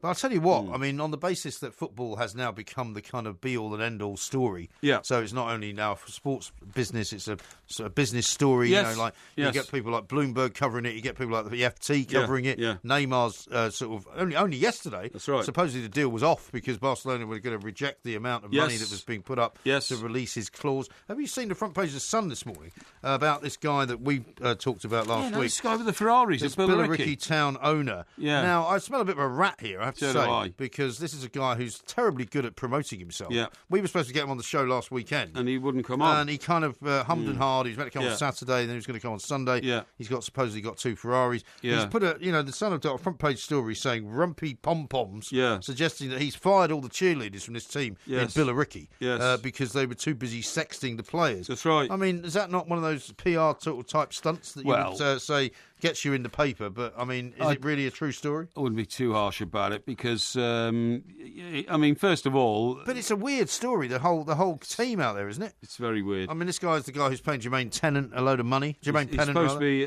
he's a steel magnate who lives in a £20 million mansion, so it's very odd. Now, listen, we've only got a couple of minutes to go, so I think we need to address the audience and tell them what we're doing in the next couple of weeks. Yes, indeed. We're going over to Talk Radio. We're going over to Talk Radio between 1 and 4 daytime for the next 2 weeks. In between that, we will do a warm-up show. We will. But it'll be a split warm-up show because MG will be in the studio here where we're sitting now. I will be at Goodison Park. All right. It'll be on the first... Not tomorrow, though. A week tomorrow. All right.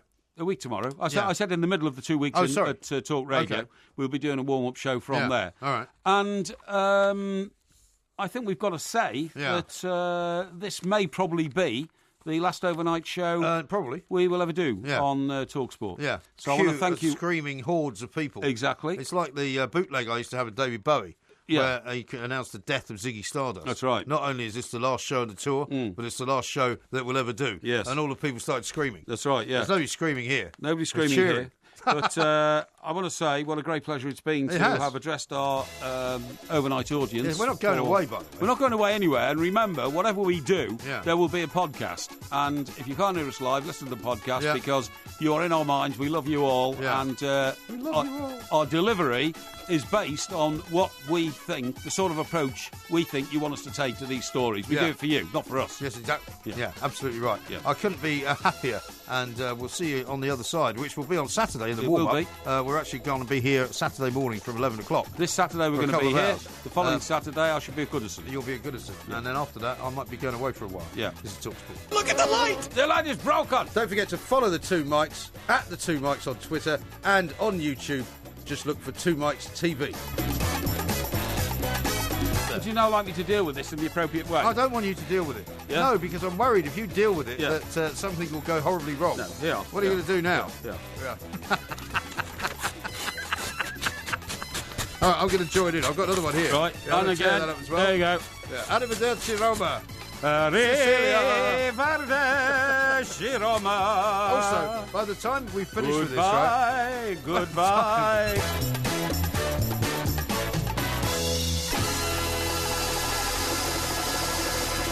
You know, we've had this stupid argument before, and you go on and on and on about it. I just read you a tweet. There are plenty of foods with eggs in them that I can eat. Right. I just don't eat eggs. Just accept it. Okay, I accept you can't eat eggs. Don't go on and on about it. Just accept it. I accept you can't eat eggs. Yeah, that's right. But you had a quiche for lunch. Yes, TalkSport. Yeah. If you love the 2 Mics podcast, you'll love the live show on DAB Digital Radio and 1089 and 1053 AM and via the TalkSport app. TalkSport, your Premier League station with exclusive commentaries every weekend. What an absolute corker!